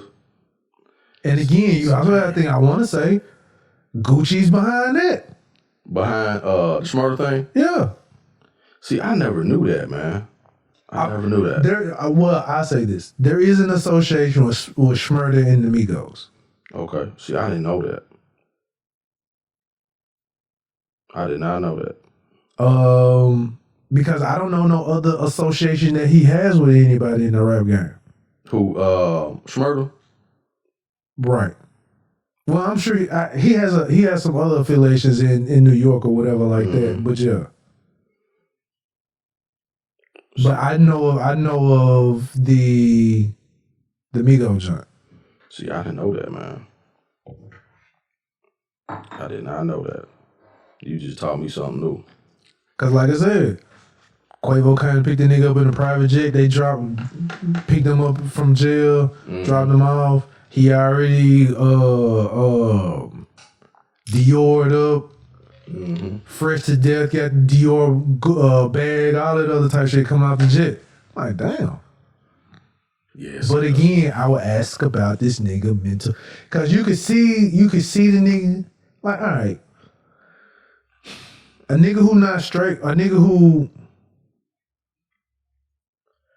if you're a nigga in the street, nigga from the street, been around niggas from the street, a nigga can be having a good time and still not be having a good time. Yeah. So you can see the good time on the outside, but you can still see this, I don't know if it's like an uncomfortable feeling or you just, it's almost overwhelming. Yeah. When you locked up, you got a different type of feeling. You always got to watch niggas coming around you. Yeah. You got too many niggas coming around like, hey man, hey. Who's this nigga hugging me? Right, yeah. I don't know this nigga. You might spring on him up, jug his ass. Yeah, because you're in defense. You automatically are always on defense. I won't know because I've never been to prison, but from, I really close relatives that have, and, they're like, man, you always you can't never get too comfortable there. Even if it's like you okay, you still don't let your guard down. At all. At all. And, yeah, man. So, being out, I always, especially for rappers or artists, or even people, anybody, man, my hope is like, man, I hope that you never go back. Like, I hope you never ever go back. And I hope you don't do it. And that's the thing. Like, that's always the thing with getting caught up with the difficulties in staying out of that particular situation that could cause you to go back into whatever, you know what I mean? Like, every time I see somebody come home, I'll be like, man, I hope they stay out, or I hope people stay away from them to keep them from being in a situation where they could possibly go back, It's hard when you ain't got nobody on your team to acclimate you to things. To new things, yeah. This is how we do it now. Right. Mm-hmm. So if you just out and you just figuring out on your own, you like, y'all don't do this no more. Nigga, we don't write letters, nigga. Got this thing on email. Who is email? Like, no, it's not somebody's name, nigga. You know what I'm saying? So it's all of that. It's like, just think like a nigga who used to have that big brick phone, cell phone. He nigga get out. Damn, this little thing y'all talk on this? Shit. Everything is like, it's like Encino Man. Yep. All over again. You like, what? You got this Neanderthal ass nigga trying to. Man, well, you know what? No, I can't say that because shit, niggas in jail got phones. Man. Can't say that shit. Niggas in jail got cell phones, so can't really say that. Man. But it's just a whole wake up call when you get out as far as how things being done. Hell, nigga, we been on lockdown for a year at the house. Right. Things is different when you come outside. Damn, when they put a Jack Purtles over here? You know what I'm saying? Like, I rode through downtown today. I was like, dude, when is this? What? Man, what? Yep. Service Master closed? Yep. Man, for real. So, yeah, everything be changing, man. Speaking of changing, I want to ask you this question. I know you had asked the episode with Quante and Shay, but we didn't ask and they didn't ask you, so I'm going to ask you. All right. Well, maybe they did. No, I don't think they did. Have you done online dating, man? Because you asked them, but we didn't get on us if we've ever done it or if you've done it before. Like, actually went on a date?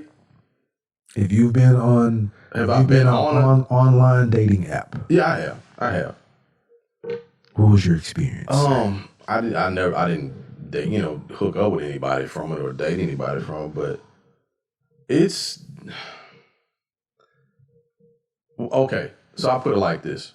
For me, it wasn't like it wasn't okay. Like, put it like this, okay.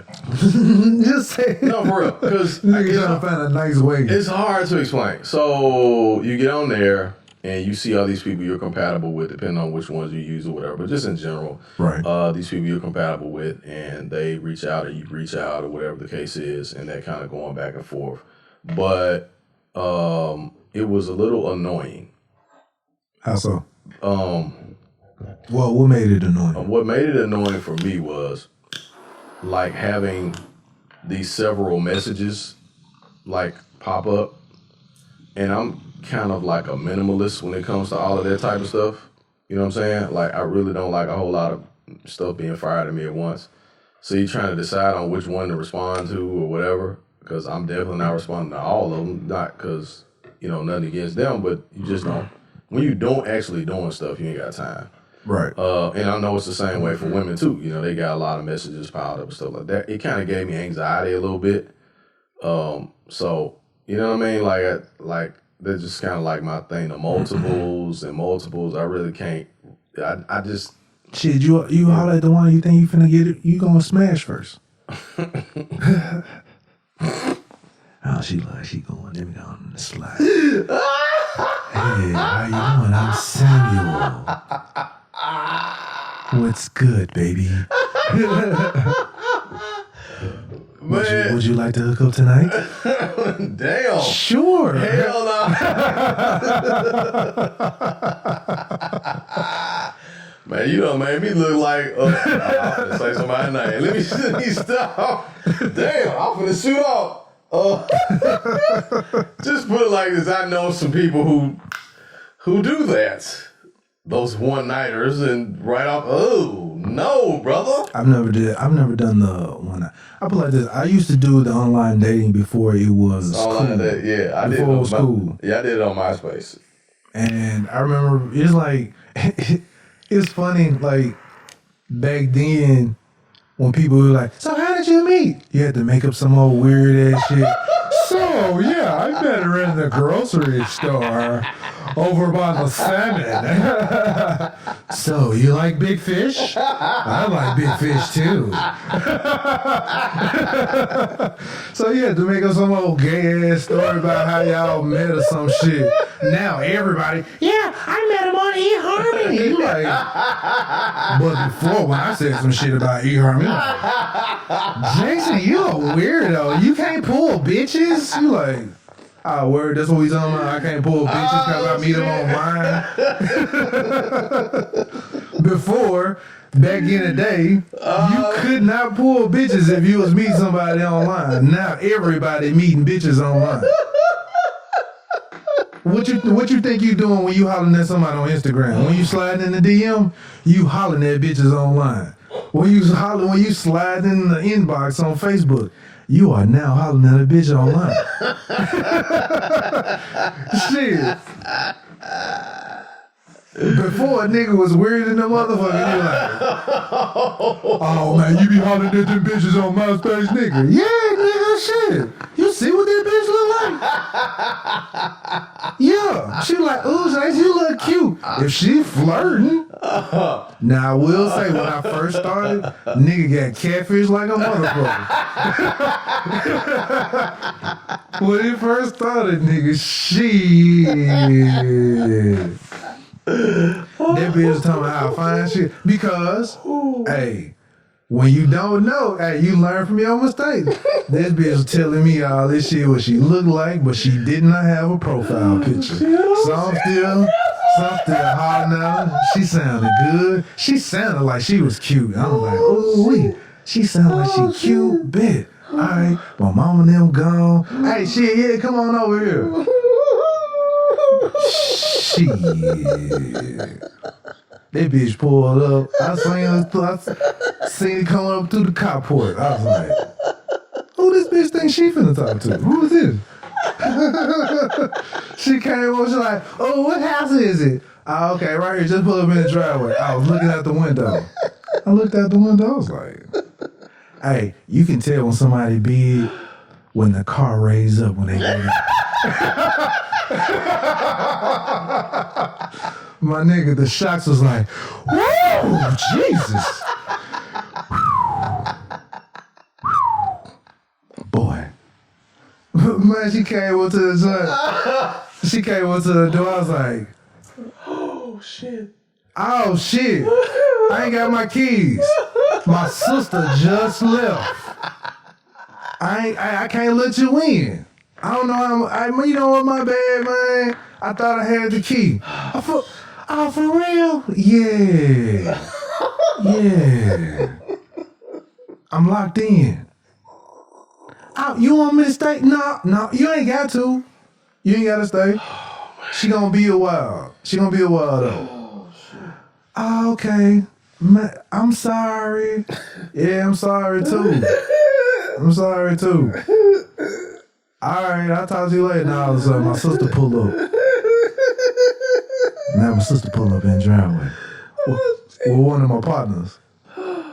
She walking back to the car. Man. She walking back to the car. They ain't pulled in the driveway. They just sitting like up the street. They just see her walking back to the car. I'm like, man, I hope they don't see her. Man, as soon as she pulls out, they pull in. They come in the house. My sister. Who's that fat bitch? What? Hey.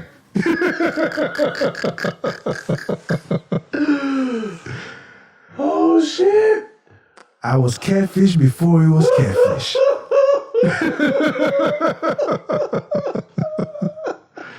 Man, that bitch did not hear no more from me. Hey, so you learn from your mistakes. You gotta have a profile picture. And more than just a headshot. I need to see a full body. Full body. Man, shut up. Niggas, hey, everybody, partners. if she just got a headshot, nothing but you see nothing but her head and her shoulder, And she's big. And she don't never take no pictures above her shoulders. Above her shoulder, my nigga. Time it is. You already know. Hey, and I'm like this, man. Ladies, show your body. There's some dudes that love that. Y'all missing out. Like, exactly. Come on, just be real. Like, but don't trick a nigga, man, because your neck skinny. Don't trick me. Don't trick me, because that shit happened to me one time.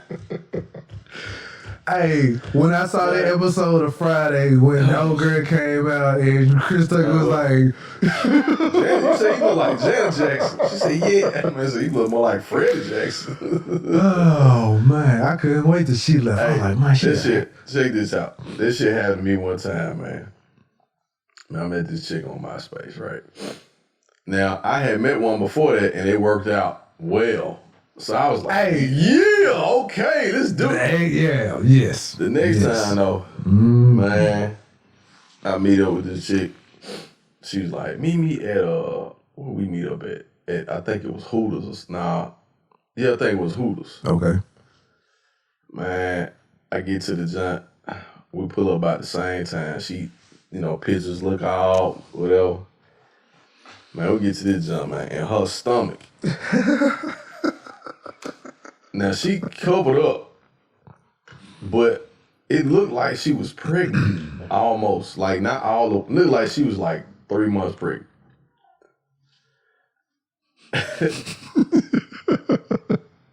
And I was like, wait a minute. I was like, hey, what's going on? Like, she was okay, but her hair was like jacked up. And it, like, on the picture, she had her hair done and makeup and all this stuff.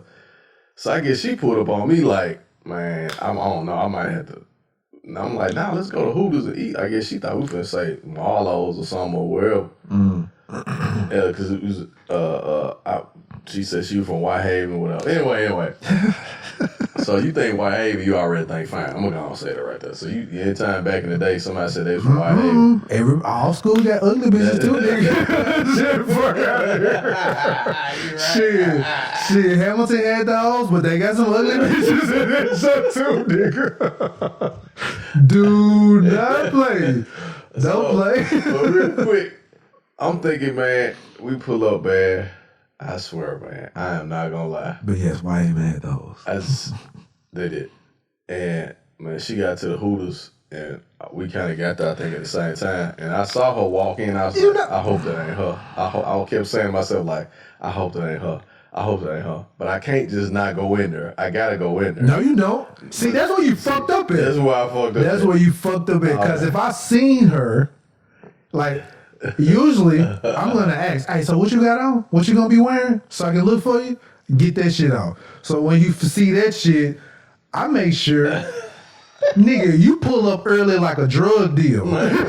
so you can survey the whole scene. Nigga get that 30 minutes like, hey, you say I'm going to meet you at 7, shit, I'm there at 6:15. Man, what? I'm like, all right, what you got on? What you wear? What kind of car you pull up in? Soon as she pull up, and I see what you looking like, and you, man. I'm like, hey, I'm calling you. Soon as you walk through the door, I'm like, hey, you know what? I'm on my way, but my job just called me. I gotta work some overtime, baby. You know, I saw that happen in real time one night. I was out with a young lady I was dating, and I saw a dude walk in on his phone. I'm not lying. This happened about 12 years ago. I'm out on a date. This dude walked in on his phone. The girl he was meeting was in front of us. I heard her answer. He was like, where you at? And she was like, I'm over by the so-and-so. So she didn't know he was like there. He was like, when I get there, where you at? But he was behind me, and she was ahead of us. And I heard, you know how you ain't listen to folk conversations, but you can hear the feedback. And I was like, wait a minute. And so the dude was like, yeah, what you got? He was like, where you at? I'm trying. It was several people in there, but he caught her, and she was turning around looking, but it was other people on their phones too, so she wouldn't know he was in. And I heard him say, what you got on? And then she described herself, and there was her. And he was like, pirouette like a ballerina. And he was like, okay. He was like, man, I'm finna turn. on this street that I'm headed down. He was like, I see it's an accident or some shit. He was like, I got my windows down, some people outside. And so she was like, okay then, okay. Man, dude, when somebody opened that door, that man eased right back out that door on his phone. And she was like, a few minutes later, she got off. So, man, we sitting there, and it's like, man, was your party here? She was like, well, I'm waiting on him. He was supposed to be close by. And she was like, y'all gonna get seated. What do you think is really gonna happen if you are different from your picture? You really think a nigga is just gonna be like, all right, since I'm here, I'm gonna go ahead and, you know what, ladies, I'm gonna let you know what a nigga is thinking. A nigga is, huh? I promise you that's what I did. I went on in and no. Oh man, no sir. But the date the date was very short though. We wasn't in there long. If you are able to catch the person, and this go for ladies too, definitely for ladies too. This go for ladies too. If you pull up and you see what this nigga looked like before, yep, you get to the restaurant, get to the date or whatever. Mm-hmm. That is your out. Yeah, it is. This is now your out. Yep. Now, if you go through with it, now I know some people still go through, well, this is a free meal. I'm gonna go through the date they expecting. I've heard some women say that too, and I'd be like, no. Yeah. No. I am strizzated on that. I see some chicks I would do is I'm like, man, you must really be hungry because y'all look like a child molester. And I think that'd be the other thing. You probably waited all day, look forward to this date, and then you seen this nigga over here look like Bobby Blue Bland or some shit. And you like, what? Randy Watson pulls up. You're like, well, I am hungry. Yeah. Like, fuck out of here. Man. No, sir. I'm sorry. Nope. Man, dog. You know. I've learned I've had the privilege of having friends who have told me stories of where they've gone on blind dates. And like you told me, like when you hear the White Haven thing, I've had like female friends try to fix me up. Yeah. Oh, she go to White Haven. She go to Hamilton. Yep. I'm like, oh, where she go to Hamilton? Yep. Cool. You gonna give her my number. Yep. Give her your number. She sound all cute and shit. And then you see her. You meet up someplace. You meet up at the Southbrook Mall. You like, you got what on? You about a Street Fighter game? You about some boys? Oh, that's you. Oh shit. Well, my mama just told me to come on. I gotta go to the movies with her first. You met your mama? Yeah, I be with my mama. I be with your ass, bitch.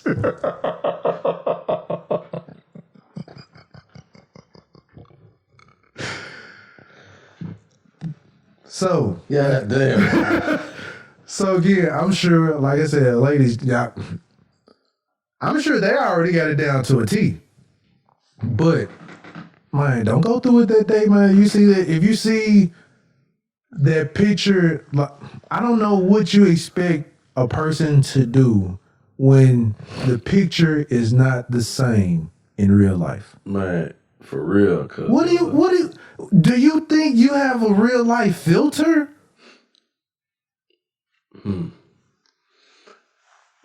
It's like Cat Williams. I see you.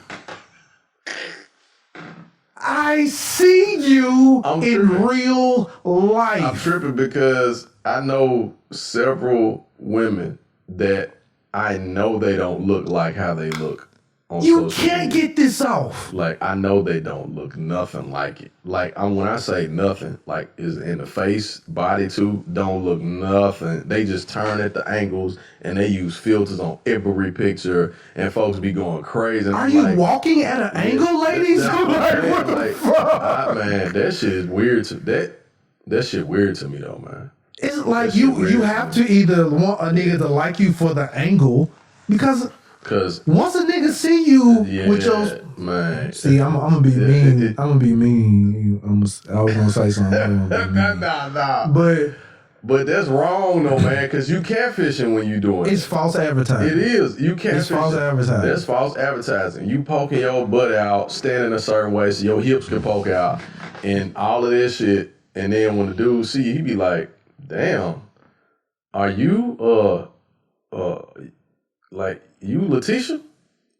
Yeah, how are you?" You like, damn, you don't look nothing like what I thought you looked like. Like, damn, that shit ain't cool, man. Like, you know what I'm saying? Like that, you know, like when them motherfuckers be posting pictures of themselves from 5 years ago and shit. Right.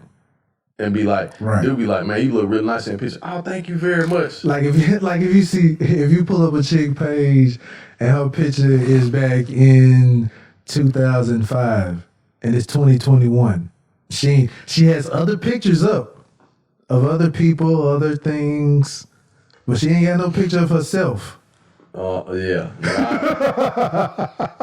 She ain't got no real picture of herself till like 2005. Yeah. You already know. She is aware of her reality. Mm-hmm. So therefore, you will get the surprise when you see her. That's fucked up. That's fucked up. There's no explanation in 2021 for people to have blurry pictures.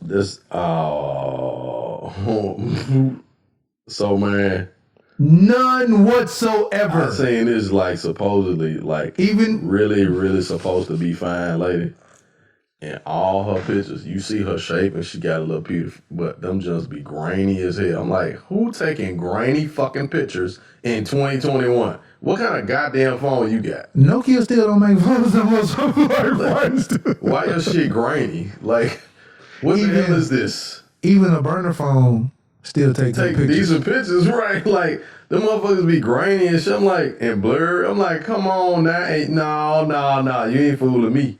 I know what that is. You trying to cover something up. Exactly. That sepia and vintage look.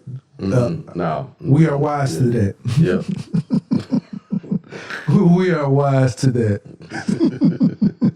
That is not what you was going for. Oh boy. I don't know what people are thinking. You know what? Maybe that. You know what? I know what it is.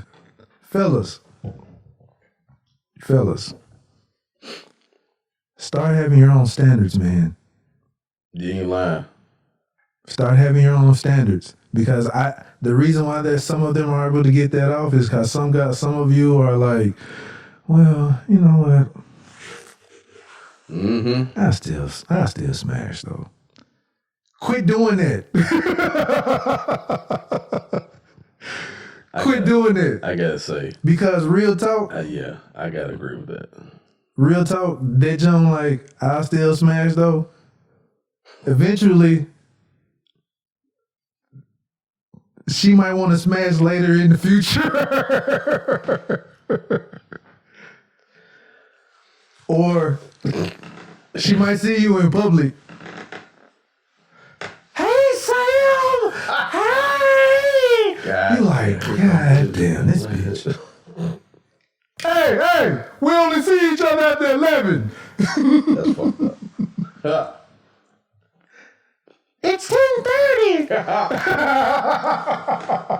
All right, that's enough. I'm just saying, man. It's just like those occasions where just I don't even know what to say or how to say it, man. Real quick, have some standards, man. That's all I say. Have some standards. Real quick, I gotta say, I agree with you 100%. Guys need to start having standards the same way women have them. Exactly. Because they be letting some shit fly, and I be like, no, brother, no. Because women don't let. Because when women see some shit, they don't let the shit fly. Mm-mm. They could be ready to take their panties off, and you could do some dumb shit. You're like, oh, you know what? I just saw. I'm spotting, baby. Hey. You like word. Yeah. I'm sorry. I was ready too. You like, damn. All right. We ain't gonna cut. No, I gotta get up and go to work in the morning. You like, fuck. But you know, they'll pull it on you. So I'm just saying, have some standards, dude. Yeah, because there's some women who freak it. They'll be like, I'm spot, but come on. Exactly. I mean, you know. Exactly. Exactly. So that's all I'm saying. Dudes, gonna have them standards. If you know that you wouldn't smash her any other time, don't smash. Don't smash or don't smash, man. Or move away or some shit. Don't. I'm telling you, don't smash. If you don't, okay, put it like this: don't do it if you worry about what people say. Now, if you ain't worried about what people say. You know exactly. Fella, don't listen to this nigga. No, that's what I'm saying. If you don't care, if you cool with it, if that's what you like, that's what you like. That's all the time. That's why I said, if it's a chick that you know you wouldn't normally smash, don't smash. Do not. You know they gonna do smash. it. You know they gonna do it. No. I feel like that there have been. Dudes can't. Okay, given it's man, I done got down to the last motherfucker in my list. I'm this speaking week. From experience. They all going out. This one last one. Just I done hit her up because she the last one on here. Just listen. What's up? What's up, man? What you doing? Listen. Man, I'm at the crib. What's going on with you? They gonna catch you at the wrong time. talking crazy, like man. And on social media, it's always the wrong time. Just know that. Yep. Just know that. That chick that you wouldn't normally smash, you gonna post a picture. You gonna post you gonna put up a post. You gonna put up a post, and she gonna comment on, "Oh, I remember those days." And there's gonna be a whole bunch of people be like, "Hey, what this ugly bitch talking about?" Hey, Jason. Hey, she been in your crib, man. Hey, Jason. Y'all been on a date before? Man, hey, hold on. Shut up, man. Hey, pass out over here. Hey, hold on, bro. Hold on, bro. What she mean by this? What's this comment mean? All I'm saying is that chick that you would not normally smash, sir. And ma'am. Because that nigga pop up on your ass too. Ladies, that nigga pop up on your ass too. You be at the club with your nigga. You be at the club with your nigga. That nigga walk up and bump you on your shoulder, just bump it into you. Your nigga look at you. Who that nigga bump into you? I don't know who that ugly ass nigga is. But he just text you, "Hey, what's up, baby?" All I'm saying is, I wearing that thing out last week. Damn. No. Hey, you see, that might have been a year ago. She was going through something at the time. See what I'm saying? You gave her a compliment. You made her feel good. Whatever. All I'm saying is, yep. Nigga, he that's a champ. That's a prize. He gonna take this shit with the 10th grade. Cause he gonna tell everybody he smashed. What? He smashed that dime. Man, he done already said the that chick right. I got her. The nigga who smashed Beyonce. Wow. That nigga came out the blue and like, "Hey, that used to be me." Ladies, just remember, Beyonce old nigga just came out the blue. That nigga came out, what, last year? Year before last. Posting pictures that he used to be with Beyonce. That's all I'm saying. Your booger wolf, your ugly ass nigga, whomever. Damn. That nigga will come out hiding and start speaking on your pictures about "Oh, you sexy. You still got that same bed." You like, word, bitch. The same bed. That's what we talking about right now. The same bed. Word. Now, you gotta hurry up and go through the history and delete a comment. Or you know what? It's a new feature where you hide the junk. You hide it where she can only see it. Yeah. Can't nobody else. Yeah, can't nobody else see the motherfucker. And then people be trying to follow the conversation. Be like, damn, this shit missing somewhere. Right. It's like, what's going on in this conversation? What's missing? Like, yeah, something missing in this motherfucker. Damn. You know what's funny? I've seen that shit happen. Oh, hey, I've seen it too. And I'm like, what's going on this time here? Like the lady say something. It's like a whole thread. And they went back and forth like, hey, what's up, man? What's up, man? Oh, I'm a man now? Damn. Oh, shit. Dude be like, delete. Oh, man. Why you delete my comments? Or block the whole person. You don't see nothing. I've seen people delete the whole post after this shit. That shit a trip, man. Again, the person who you would not normally smash. Don't smash. Just think about it for 1/2 of a second. You know you're gonna smash. You know they're gonna do it. I'm telling you, man. Man, I was drunk, man. Shit, man. I had to go and get this. Hell no. Leave it alone. Leave it alone. Just leave it alone. That's, you know, if you that's if that applies to you, but you know, that's what you like. But if you wouldn't normally do it, like you'd probably be ashamed of it, don't do it. Cause it's gonna come back. And that's the reason why I say one that you wouldn't normally smash, because I ain't saying who you would care who see you. Your conscience gonna let you know, dude, what the fuck are you doing? Yep. Even your dick. Oh, okay, that's what we doing? All right. I'll go ahead and come on out. Shit. Cause it ain't like he just at attention right off the rip. No.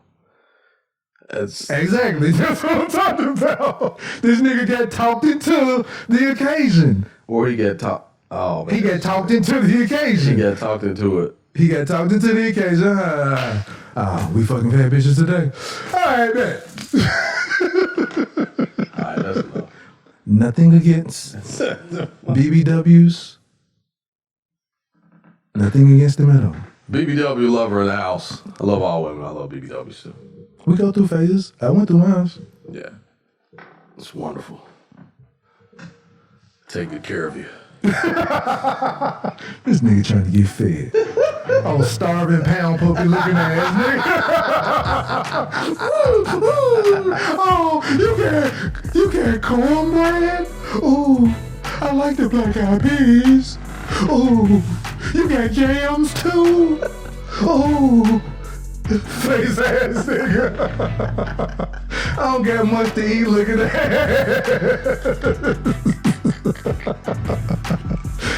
Oh man. I think we should wrap right there. Just yeah. That's got my ass roasted for 30 minutes. That's pretty good, sir. Oh man. Yeah, we go ahead and wrap it up. I've been stupid enough today. Yeah, this was your podcast tonight. I couldn't hardly say shit because I was too busy laughing the whole damn time. Oh shit. But yeah, I am your host, Jason J. Will Does It, and I got my guy. What it do? I'll do anything for Yam's face ass. And we are the Off on the Tangent podcast, episode 75, I think. Mm-hmm. And we up out of this thing. Holla back. Peace. M-Town. Holla back. Oh, shit. So this is my era.